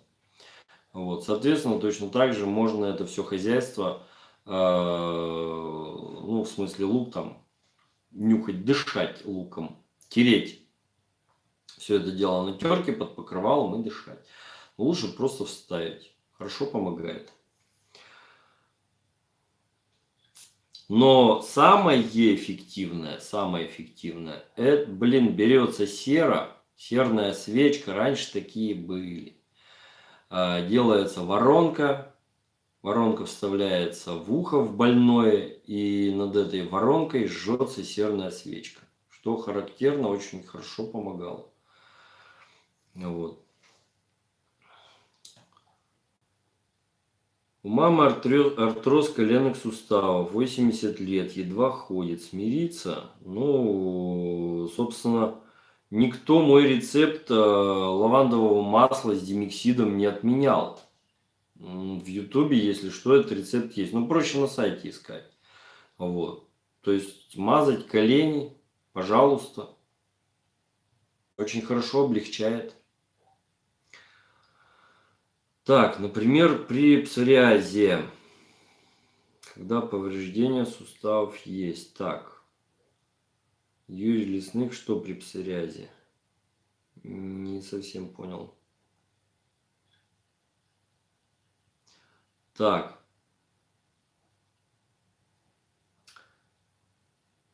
Пью против глистов, паразитов пижму, полынь горькую, семена льна, укроп, гвоздику. Правильно ли я делаю? В принципе, да, правильно делаете. Вопрос только в каких дозировках. Потому что та же самая пижма, полынь, они должны идти столовыми ложками, ребят. Семена льна, они здесь никаким местом не работают. Укроп, семена укропа, они никаким местом не работают. Гвоздику надо жевать, да. Вот, так правильно. Так, не можем найти в магазинах кайенский перец от Санта Бремор. Не от Санта Бремор, а Санта Мария. Вот, Санта-Мария. Ой, сейчас я вам его, ребятки, покажу.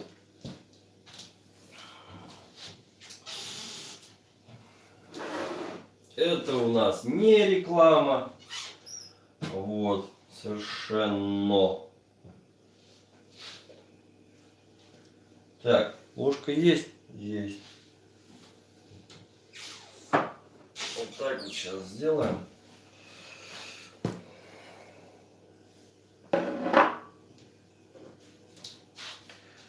Вот так сейчас сделаем. Так, собственно, вот он. Санта-Мария. Раз. Почему именно это? Потому что, как минимум, скажем так, пользуюсь именно ей давно. У них хотя бы стабильное качество, более-менее стабильное. Понимаете? Вот. Все остальное уже чушь, бред, ересь какой-то. Продается там, не знаю. После того, как я этот перец распиарил по всему интернету, вот, после этого даже простой, любой жгучий начали обзывать кайенским. Кто тут у нас кетчупы разные делает, приправы и так далее, значит, выпустил кетчуп с кайенским перцем, блин, и так далее. Где мои комиссионные, правда? Не совсем понятно. Так, вот я взял пиалку. У меня тут немножко перца есть, ну ладно, вот, чтобы вам было видно. Я, значит, себе насыпаю в пиалку этот перец. То некоторые, блин, не верят, что его можно есть спокойно. То есть вот так вот берем чайную ложку, либо полную, но без горки, либо половину, но с горкой.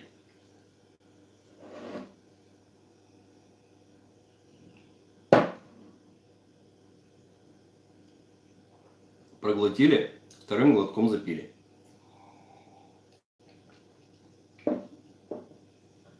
Собственно, все. Бегать с выпученными глазами не обязательно. Понятно, да? Вот. Так. Дальше. Вот это от глистов лучше помогает, чем укроп. Так, где можно найти компетентную информацию про голодание, книги, авторы? Ну, например, у меня на сайте можно найти. Доктора Столешникова про голодание. Например. Поль Брек, чудо голодания. Например. Собственно, плюс у меня видео я уже снял. Основные моменты, что надо знать по голоданию. Вот. Так.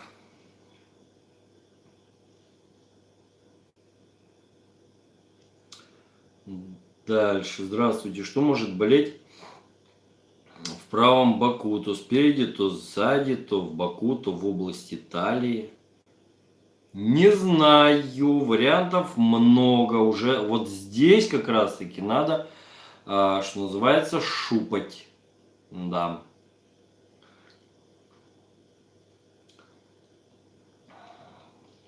Угу.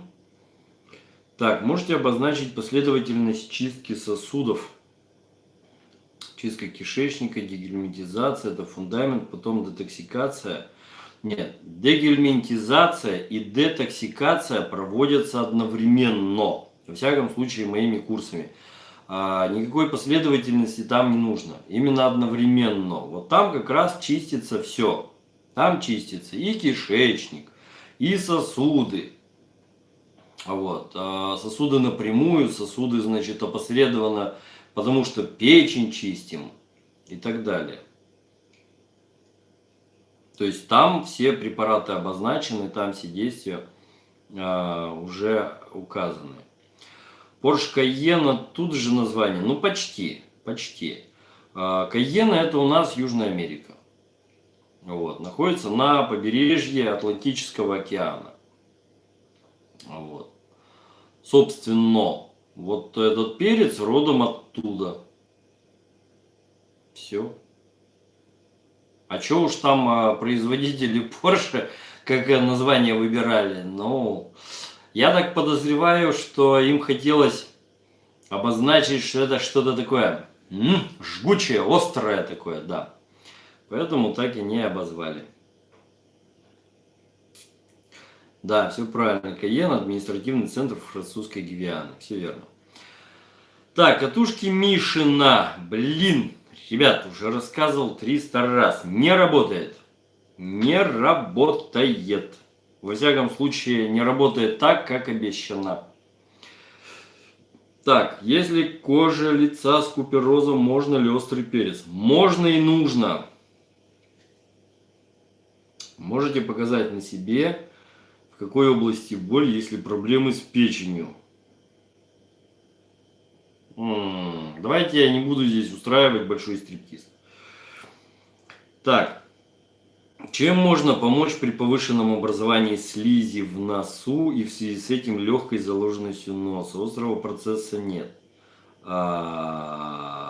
Воды не хватает раз, а вот глистов избыток 2. На усах у меня что-то? Ну, если только вода, которую я только что пил. Да.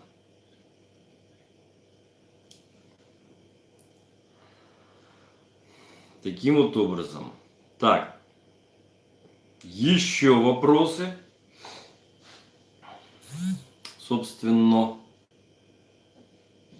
еще вопросы?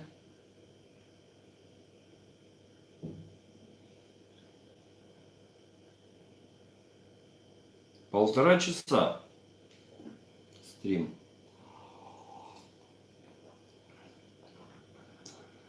Чем восстановить солевой состав крови? Благодарю. Теоретически он восстановится сам. Если делать изначально, скажем так, устранять все причины и так далее, он восстановится сам. Если вам надо быстро и временно, то ничего лучше плазмина,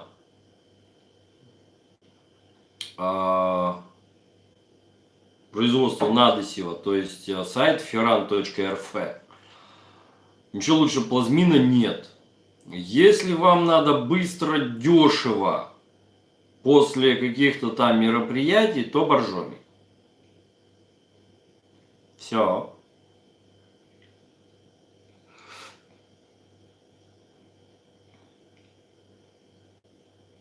Так, можно ли пижму полынь запивать водой? Ну, вообще она именно водой запивается, да. Можно ли на голодании пить отвары каких-либо трав? Это уже будет не это уже будет, как сказать,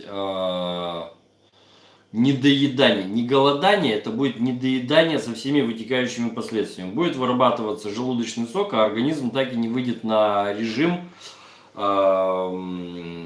использования полностью внутренних ресурсов. Дистрофию получите, результат нет. Ну, вернее, дистрофию в качестве результата. Так, ожог после гемиксида с лавандовым маслом. Чем восстановить кожу? Лавандовым маслом, эфирным лавандовым маслом, этим же самым. Вот.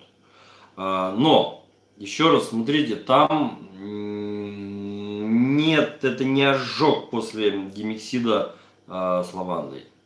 Это не ожог. Там механизм немножко другой работает. И все это хозяйство проходит само достаточно быстро. То есть это не химический ожог. Вот. А так, если что, смыть вот этот состав, в принципе, у меня в видео, где я рассказываю про него, все указано. Если вы переборщили с димексидом, смываете мылом и наносите чистое эфирное лавандовое масло. Все. Эфирное лавандовое. Да. Так. Если, конечно, вы найдете свежий подорожник, можно сделать из него зеленую кашу, там через мясорубку, например, пропустив, и наложить вот это хозяйство, будет еще быстрее. Что вы думаете о фейхоа, йод, как влияет на организм, как кушать до еды или после? Фейхуа до еды после. Фейхуа есть еда, собственно.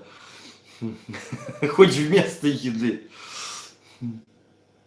Пока хочется, ешьте. Все то же самое, как с грецкими орехами. Так, как лучше приготовить, замочить или растолочь и употребить льняное семя? Блин, заварить. Заварить. Вот. Лучше всего заварить его и немножко поварить. Дело в том, что льняное семя, ребят, ну надо понимать, как это все хозяйство работает. Оно всего лишь, как сказать, дает вот эту вот слизь.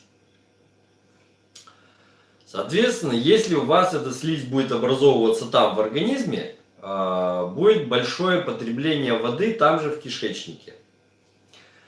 У вас пойдет банальное обезвоживание, потому что вы запивать все это дело интенсивно вряд ли будете.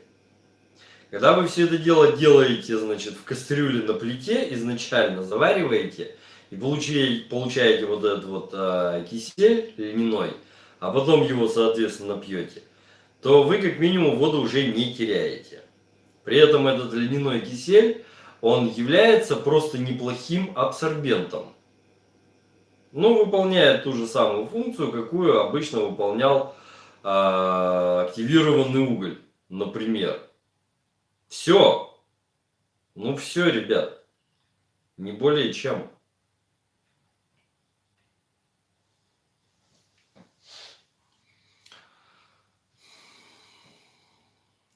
Так, правка Атланта по методу. Значит, по методу кого угодно, лишь бы руки у него были прямые. Понимаете? Там не важно по чьему методу. Там главное, чтобы человек точно понимал, что он делает. Вот в чем дело. А остальное абсолютно не принципиально. Так, я имела сухую траву пижмы. Запивать водой, благодарю за ответы. Да, сухую траву, пижмы, полынь, да, запивать водой, да. Так. Пропустил вопрос о цитаминах. Вполне возможно. Расскажите, пожалуйста, подробнее. Так.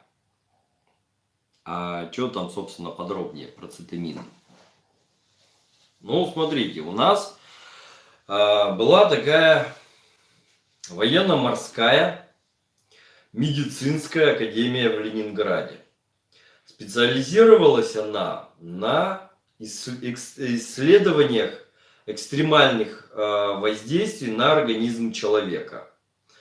Например, переохлаждение, соответственно, действия при переохлаждении, выработка рекомендаций, например, что делать людям, попавшим вдруг в ледяную воду и так далее и тому подобное. Выработка рационов питания, выработка каких-то, значит, медикаментозных средств для выживания и так далее и тому подобное. Вот. Они же, соответственно, тем же самым путем они вышли на цитамины. Вот. То есть восстановление после экстремальных воздействий каких-то, да, на организм. Вот. Оказалось все очень просто. Подобное лечится подобным. Формула известна давно. И здесь все то же самое. Цитамин фактически это немножко стройматериалов и подробный чертеж для организма имеется в виду. Как должен выглядеть здоровый орган? Как он должен функционировать? Чертеж, инструкция, понимаете? Вот что такое цитамин для организма, в первую очередь. Соответственно, если, например, по формуле подобное лечишь подобным, то болят почки, надо кушать почки. Восстанавливаешься после воспаления легких, надо готовить, соответственно, легкие. Проблемы с желудком, соответственно, готовь себе грузинский хаш. Вот, из, опять же, желудка, да, коровьего, вот, и так далее. Но если Ты хочешь, чтобы твой ребенок имел хорошую успеваемость в школе, несмотря на вот эти высокие нагрузки школьные, готовь ему телячьи мозги, вот, и так далее. Это и есть, подобное лечится подобным. И вот это вот и есть цитамин, только все то же самое, только в таблетках. Там написано. Вот. Собственно, вот. Что там еще рассказывать? Где-то у меня тут есть. Сейчас, секунду. Где-то у меня тут есть ихняя книжица. Здесь или не здесь? Блин, нашел. Все-таки здесь. Вот. Здесь подробно рассказано. Она прилагается к любой упаковке с цитаминами. Вот. Здесь очень подробно рассказано, какой цитамин для чего. Здесь даже табличка в конце есть. Несколько страничек. При каких заболеваниях, при каких нарушениях что принимать. Вот. Но надо понимать, что это все хозяйство как отделка при строительстве дома должна проводиться в самом конце ремонта или строительства. Понятно, да? Если у вас протекает крыша, грубо говоря, надо не потолок белить и обои постоянно переклеивать, надо сначала крышу ремонтировать. Если у вас фундамент пошел, стена дала трещину, соответственно, надо сначала заниматься фундаментом, надо заниматься грунтом, вот, стенами, а не, опять же, обои переклеивать. Понятно, да? Вот. Поэтому цитамины это всегда в самом-самом-самом конце должны использоваться. Вот тогда от них будет эффект максимальный. Тот эффект, который бывает от них без каких-либо мероприятий других, ну, 10% от того, на что они способны. Вот. Таким образом. А так, да, штука хорошая, работает. Но, опять же, обычно один раз. Максимум, по-моему, 2 раза. Все. Потом употреблять фактически бесполезно. Так.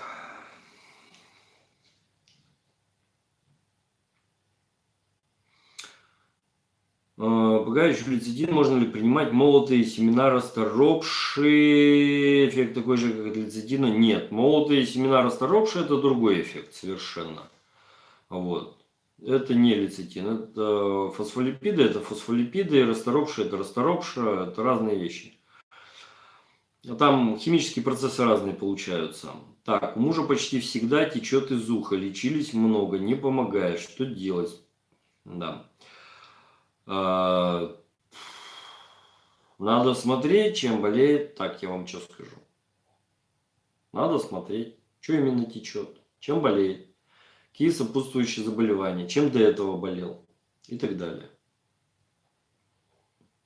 Так я буду только гадать. Добрый вечер, добрый вечер. Подскажите, пожалуйста, как быть с пролежнями, как их обрабатывать, чтобы быстрее заживали? Чаще ворочить товарища. Вот.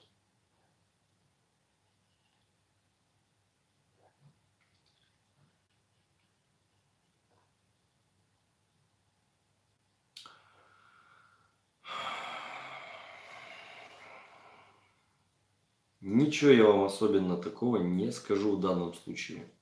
Фактически все то же самое, потому что с пролежнями не сталкивался, опыта у меня с этим нету и даже не задумывался на эту тему. Трав много разных, не только трав, но и аптечных препаратов достаточно много разных от пролежней, начиная от юдинола, вот, и так далее. Есть ли какая-нибудь польза от сухого молока? Да, есть. Если у вас, например, жидкое кончилось, сухое есть, можете развести его и использовать по назначению. Собственно, все.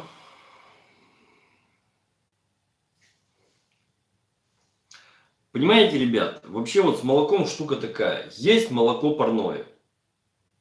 И есть все остальное под названием, там все остальные жидкости, такие беленькие жидкости под названием молоко. Соответственно, парное это молоко, все остальное это белые жидкости под названием молоко. Все. Понятно? Вот самое банальное. Женское молоко. Пока есть титьки, все нормально. Как только остыло, блин, гадость редкостная.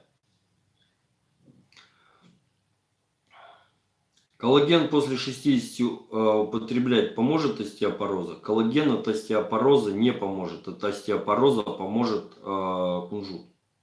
Коллаген-то здесь при чем, ребят? Ну вы что? Кунжут молоть есть, да. В ленте, в ВК, да, она там точно есть. Смотрите в фотографиях, там должно быть. Так, сколько дней нужно пить пижму, полынь, в каких дозах, в какое время? Благодарю.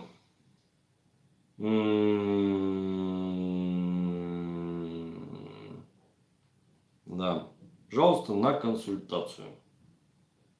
Пожалуйста, на консультацию. Я уже, честно говоря, не хочу больше раздавать советы всему интернету за бесплатно. Все ими пользуются, а я с этого ни шиша не имею.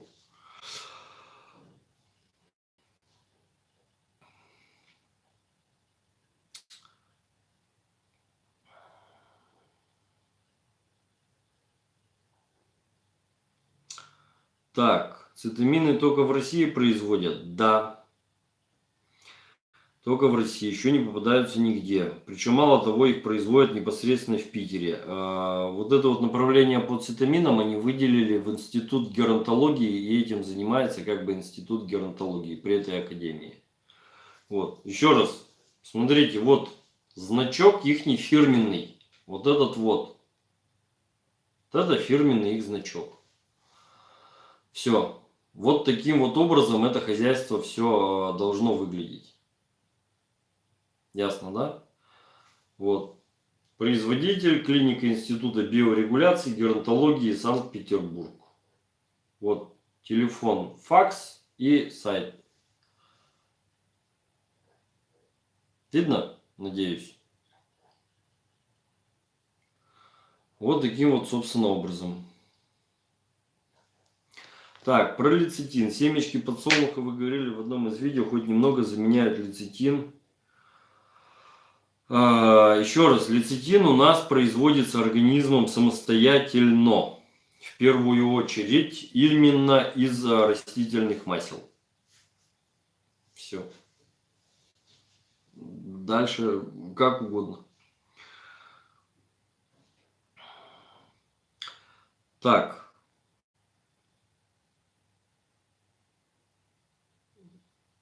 Организм производит у нас фосфолипиды. У меня есть видео на эту тему, как раз таки посвященное, да, как раз таки посвященное, значит, вопросам по лецитину, потому что очень много вымыслов, домыслов, значит, различного бреда в сети на эту тему ходит. Что это такое?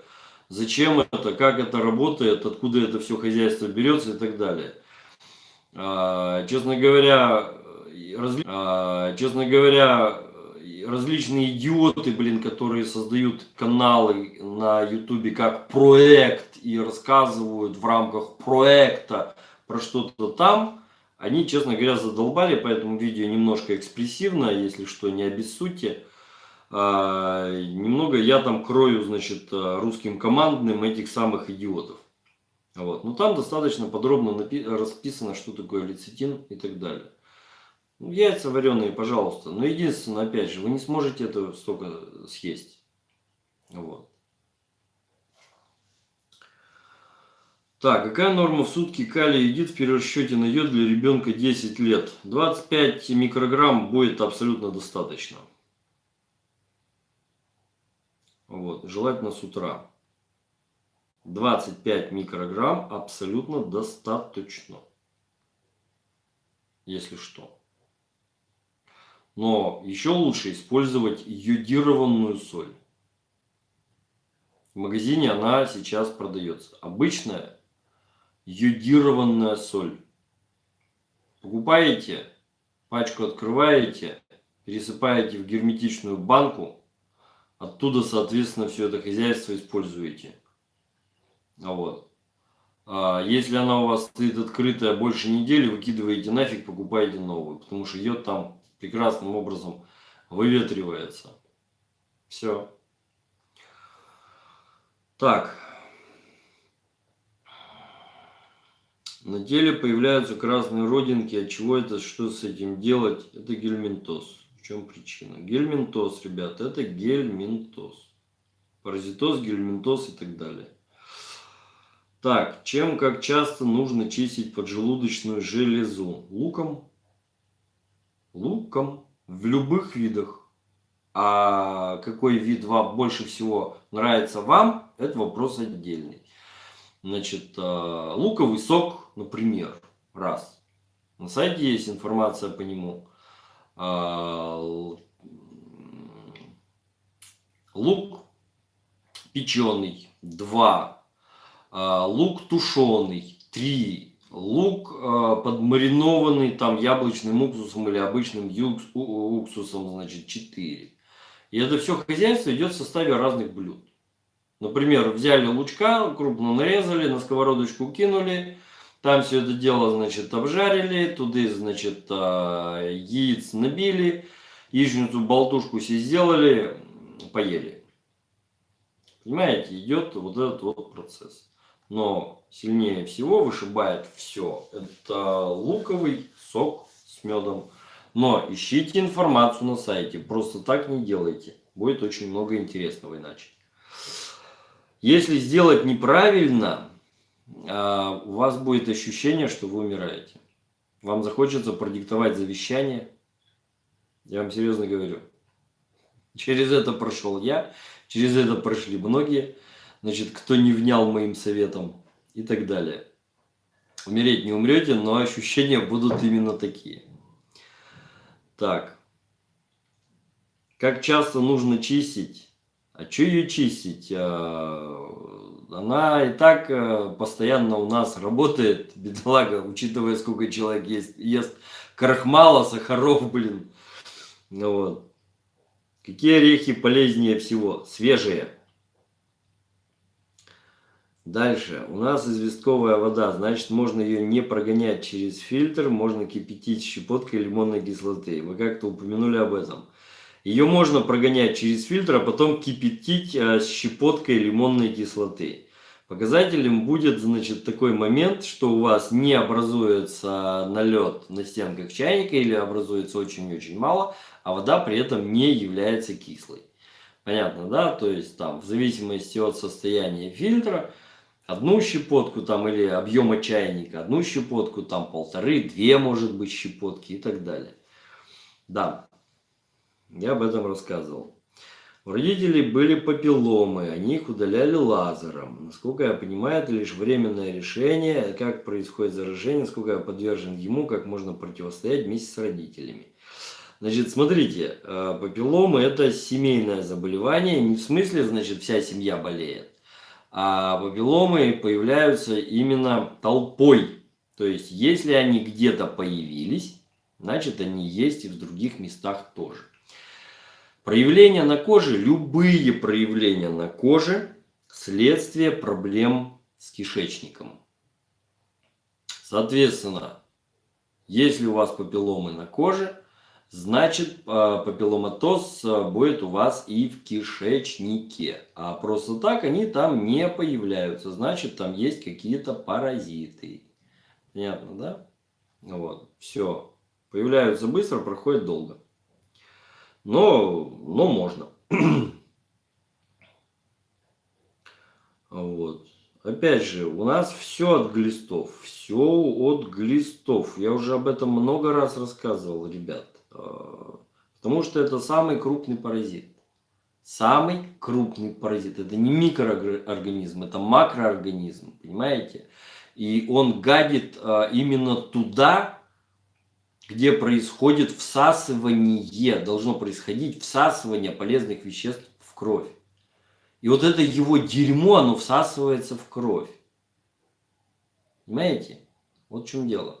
Никакой пользы глист не приносит, кроме того, что он гадит вам напрямую в кровоток. Вся наша жизнь, вообще биологическая жизнь, это цепочка химических реакций в присутствии слабых электромагнитных полей. Все. Но это цепочка химических реакций. Как только вы нарушаете частоту химических веществ, вы нарушаете частоту химической реакции и результата. Если это длится постоянно, долго, длительно, начинают возникать разные хреновые, собственно, вещи. Яблочный уксус – мое мнение. Чего яблочный уксус – мое мнение? Нет, яблочный уксус – это не мое мнение. Ну, пожалуйста, сформулируйте как-нибудь свой вопрос. Нормально, правильно. Особенно учитывая, что про яблочный уксус я рассказал уже много.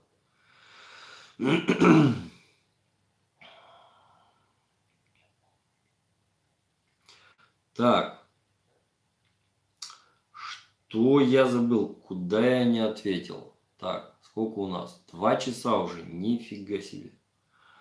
Так, сколько у нас народу? 62 человека. Замечательно. Вопрос, ребят. 62 человека, вопросов нет.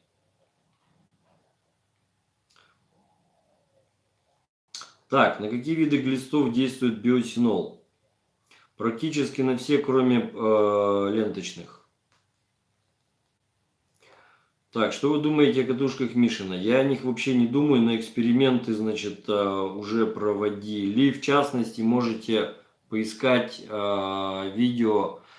Есть такой в сети, в Ютубе Сергей Качан. Он постоянно что-нибудь проверяет. Это научный сотрудник научно-исследовательского. Все, язык начинает заплетаться уже. Научный сотрудник научно-исследовательского института, который регулярно проверяет различные вещи, то есть ставит научные опыты. Катушки Мишина проверял, не работает.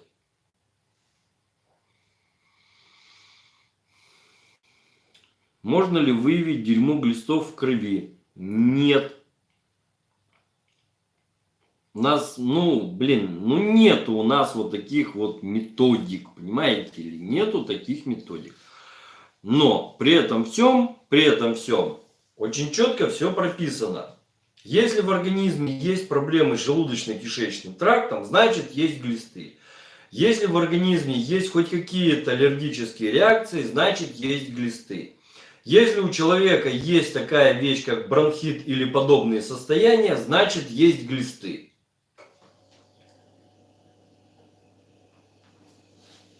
Все, собственно. Так, как лечить почки?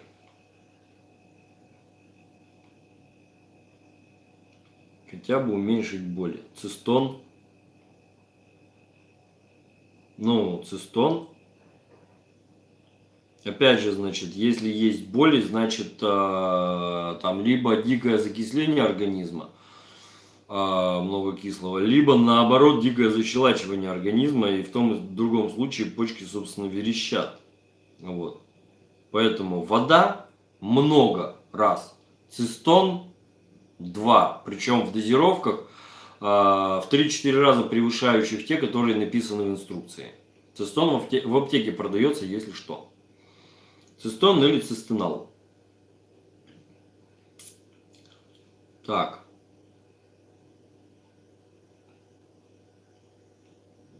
Полезен ли аппликатор Кузнецова, другие аппликаторы? Это местное раздражающее средство, всего-навсего. Обеспечивает повышенный приток крови к конкретному месту соответственно, там проекции какого-то органа или проекции каких-то там других мест. Да, а кровь, соответственно, приносит что-то полезное, уносит все ненужное. Все. Скажем так, один из вариантов лечения есть, но он такой варварский, сейчас не применяется. Обеспечить человеку кровоподтек мощный в конкретном месте. То есть, что произошло? Когда мощный синяк? Кровоизлияние там, в тканях, внутри. Понимаете? Все. То есть, да, он работает, но он не решает изначально проблему. Я жру перец как собака, чувствую острицы, блин. Блин, ни разу не видел собаку, жрущую перец, честно. Так.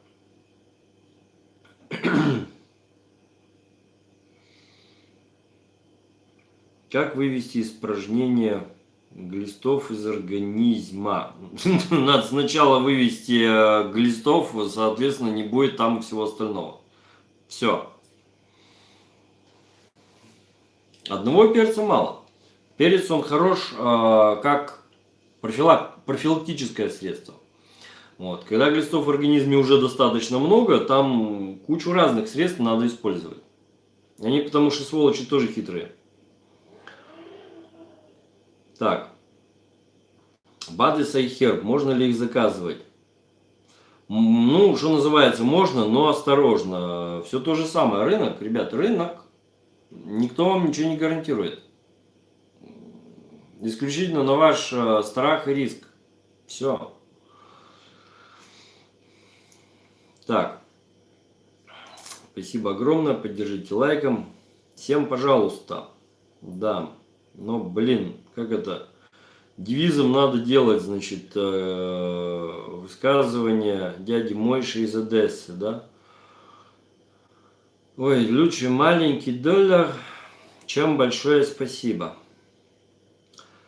Так, сейчас зима, солнечные ванны в дефиците. Как подзаряжать эритроциты? Солнечными ваннами. Без вариантов. Солнечными ваннами. В первую очередь, все. Вот так ли полезен керосин? Рекомендуют при многих заболеваниях, рецепты на его основе. Да не полезен он никаким местом. Не полезен, не работает. Это все пошло с тех пор, когда керосин только появился. Все. Вот он появился. Ну вы что думаете, маркетинг у нас появился только в 21 веке? Да сейчас, блин.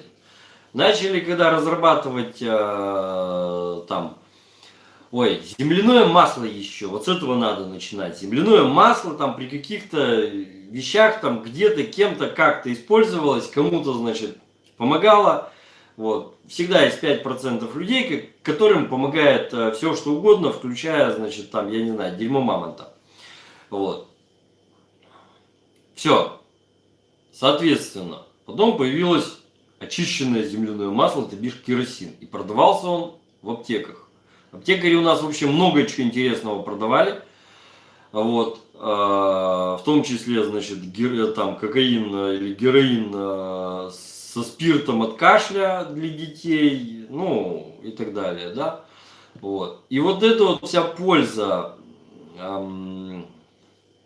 этого керосина идет еще оттуда. Народ никак забыть не может, блин. Так. Ничего полезного там нету. Единственное, что я могу сказать, но определенными бактерицидными свойствами все углеводороды фактически, да, они обладают. Вот. Сколько раз замечал, несколько раз перебирал мотор грузовика, ремонтировал, там полный капремонт делал. Значит, естественно, и царапаешь руки, тут же там и сбиваешь это все хозяйство, и ссадины, и кровь сочится, и руки все вроде бы и в грязи, но одновременно и в масле в этом всем хозяйстве. Блин, ну заживало все мгновенно. Вот заживало все вообще, никаких проблем, там каких-то нагноений никогда не было. Вот. Может, с этим еще связано. но внутрь не работает. Так, что можете сказать о березовом дегте? Можно ли чистить организм от гельминтов? Березовым дегтем можно. В одном случае, смотря как применять. В одном случае, значит, можно выводить, например, даже лямблей. В другом случае, да, можно вытаскивать, выгонять из легких. Но опять же, применять надо правильно. Так, да. Вот. Так, хочу в дегельминтизации использовать сладкий чай с коньяком в 3 часа ночи. Потом лимонный сок с касторкой. Касторка не сработает. Позже гвоздика в порошке и так 6 дней. Советуете такой способ? Да ради бога, используйте. Используйте. В моем курсе дегельминтизации про чай с коньяком написано. Это рецепт Семеновой. Да. Там это есть. Вот. Да. Женщине 39 лет, по ночам она скрипит зубами, я это наблюдаю 10 лет, она говорит, что это нервы. Вот были бы нервы, она бы скрипела зубами днем, а ночью это глисты. Это однозначно. Это однозначно. Вот знаете, мне как-то дама, чьим здоровьем я занимался, вот, которая мне поначалу не особо верила на тему всех этих гельминтов, как-то прислала фотографии, значит, с описанием. Вот это, говорит, у меня выпало из влагалища. Глисты. Мелкие глисты. Это, говорит, червячки. Там фотки и видео в WhatsApp. Значит, после этого, уж тем более она не верила, когда я говорил, что гельминты в состоянии из заднего прохода залазить женщинам, соответственно, во влагалище. Там они не в состоянии найти себе питательной среды, поэтому дохнут. Но из-за этого возникает куча, значит, нехороших проблем. Вот. В лучшем случае просто идут выделения там нитеобразные. В худшем случае, когда залазит достаточно крупный глист, он, сволочь, лезет в матку. Оттуда он лезет по фаллопиевым трубам дальше. Вот. И все это хозяйство вплоть до онкологии, блин, приводит. Понимаете? Она во все это дело не верила, пока, значит, где-то не подхватила конкретно и не увидела вот это вот. Все.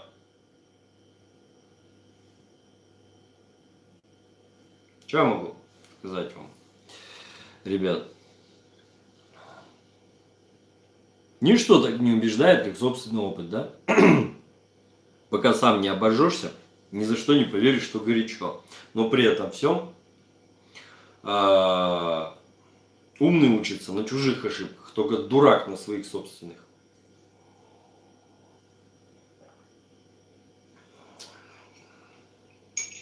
У меня тут иван-чай ферментированный. Вот. Завариваю прям в кружке. Поэтому то, что попадает, жую, ем.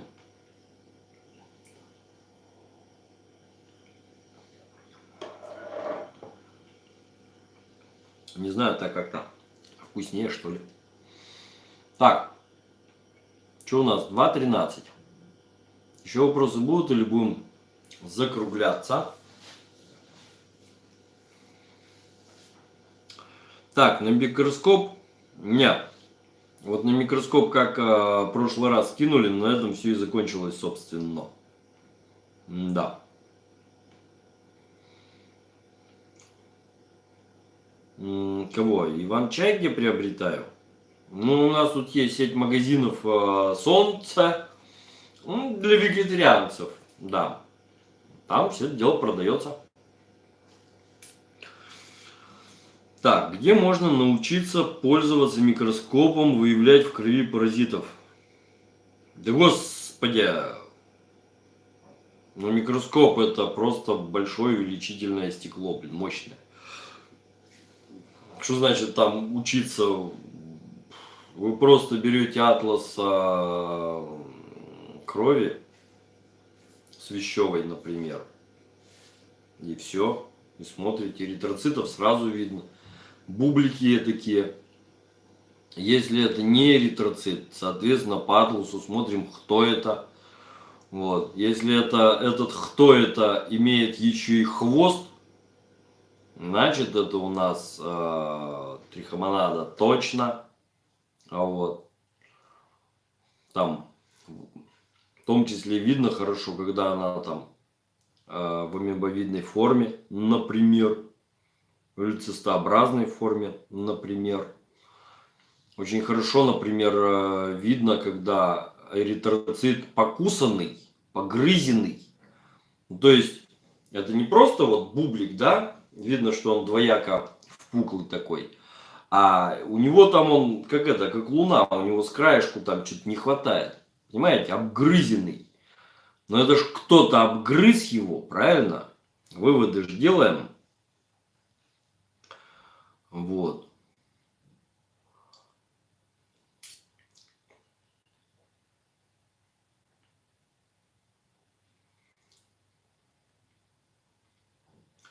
Так, да, Иван Чай. Угу. Так, благодарю, Василий Андреевич, здоровья вам, вашим близким. Спасибо большое. Отдельное спасибо админу Николаю. Так, да.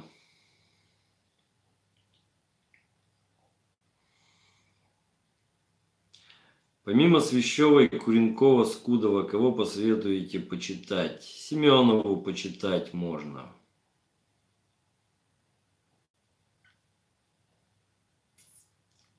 По большому счету все. По большому счету все. Был еще один человек, который периодически статьи писал, но он уехал в Швейцарию. Больше ничего не пишет.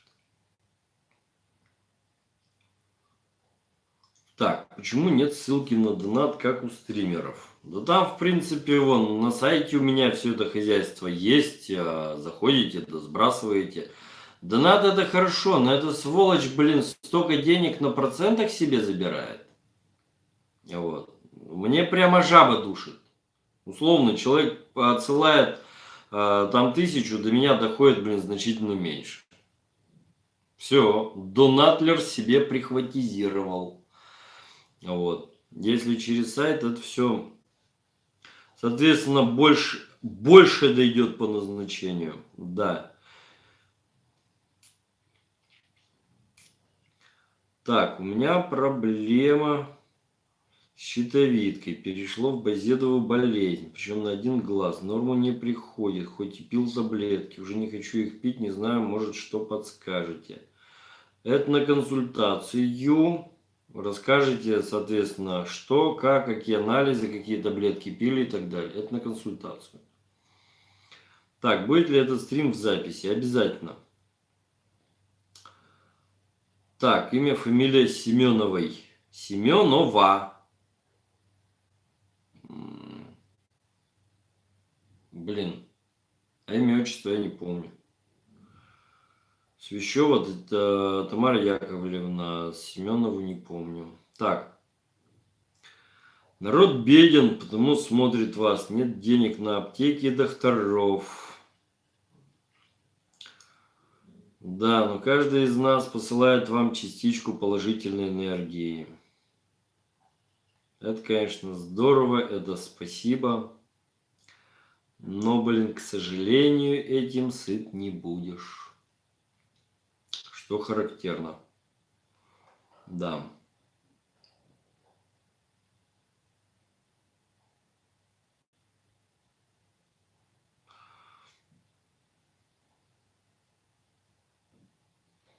Так, БАТ Артемизин М, это ArtLife, что можете сказать про него? Ничего не скажу. Не читал, не изучал. У ArtLife в свое время был только комплекс железа нормальный. Все остальное, блин, деньги на ветер. Не думаю, что что-то сильно поменялось. Обычная контора сетевого маркетинга, у которой, скажем так, есть какой-то ключевой препарат, а все остальное это так. Вот, чистый маркетинг. Вот.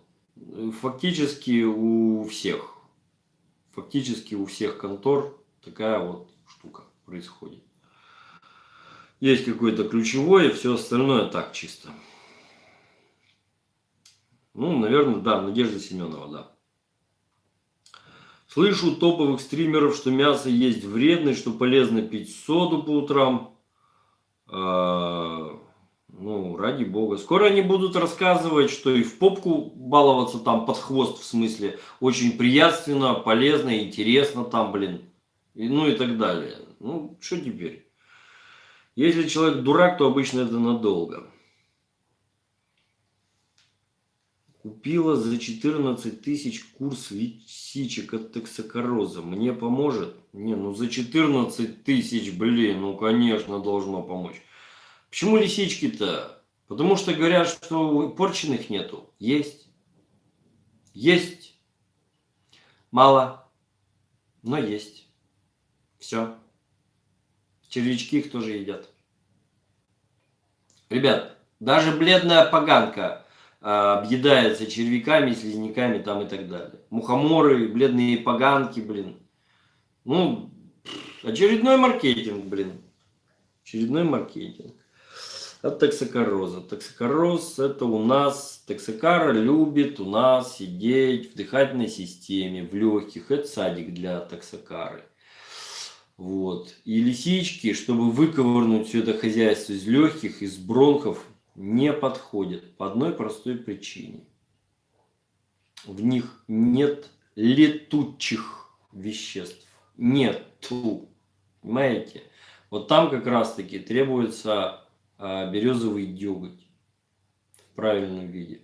Вот там он работает. Так. Дальше. Еще один вопрос. Искала мелатонин, был с фосфором и титаном. Не-не-не, нафиг. Блин. Значит, мелатонин должен быть чистый, просто мелатонин и все. Есть мелоритм, например, есть просто мелатонин, там какой-то, как он, 3С и так далее. Вот. Очень странно слышать, что заваренная кипятком сода это совсем другое, чем просто сода с водой. Ну, там типа что-то у них разлагается, но если разлагается, то оно уже не работает. Ну. Ой, да. Можно ли как-то влиять на димексидом на кариес? Нет. Каким образом-то? Кунжутом можно, да. Вот.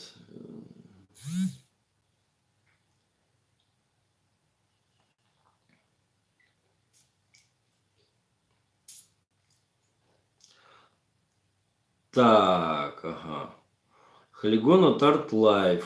Вы как-то упоминали, что даже лучше работает, чем Leaf 52. Да. У меня подозрение уже, что у вас, по-моему, рецепт куплен где-то на стороне мой. Вы уже пытаетесь какие-то вопросы уточнить. Нет?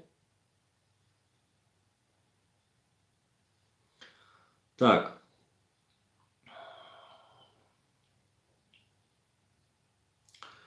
Так, селен-метионин. Ну, селен-метионин пойдет, да. Только еще раз, селена должно быть, дозировка селена половина от дозировки йода. Тогда не ошибетесь. Если йода 50 микрограмм, то селена, соответственно, там 25. Понятно, да? Вот. И так далее. Халигон хорошая штука, но в некоторых вещах он работает лучше, например, да, чем Лив 52. Но это разные вещи, понимаете? Они частично друг друга перекрывают, но они для разных вещей, собственно, предназначены. Так, заваренные шалфей с эвкалиптом, ведь летучие, могут помочь. Могут помочь. Могут помочь. Еще раз, если вы купили курс за такие деньги, он сам по себе должен работать уже без каких-либо добавок, добавлений и так далее. Потому что у меня курс дегельминтизации стоит, блин, в 2,5 раза дешевле. Но он полный. Понимаете? Вот.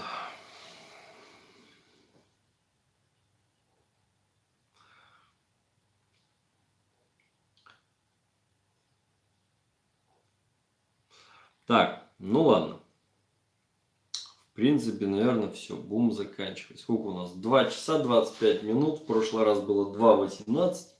Вот. Можно даже и заканчивать. Что у нас по времени? Времени почти 8:30. Замечательно. Сейчас соберусь, пойду гулять. Вечерняя прогулка обязательно. Про мед уже рассказывал. Мед – это то же самое, что и сахар. Никакой разницы в конечном результате. Сладкое оно и есть сладкое. Все, по большому счету. В некоторых случаях мед даже хуже, чем сахар. От него зубы портятся сильнее, потому что там фруктозы много. Да. Вот. Трихомонада ротовая очень фруктозу любит. Да. Например. Спасибо, спасибо, спасибо, спасибо. Спасибо, что пришли, спасибо, что смотрели, слушали. Вот. Всем спасибо. Всем пока.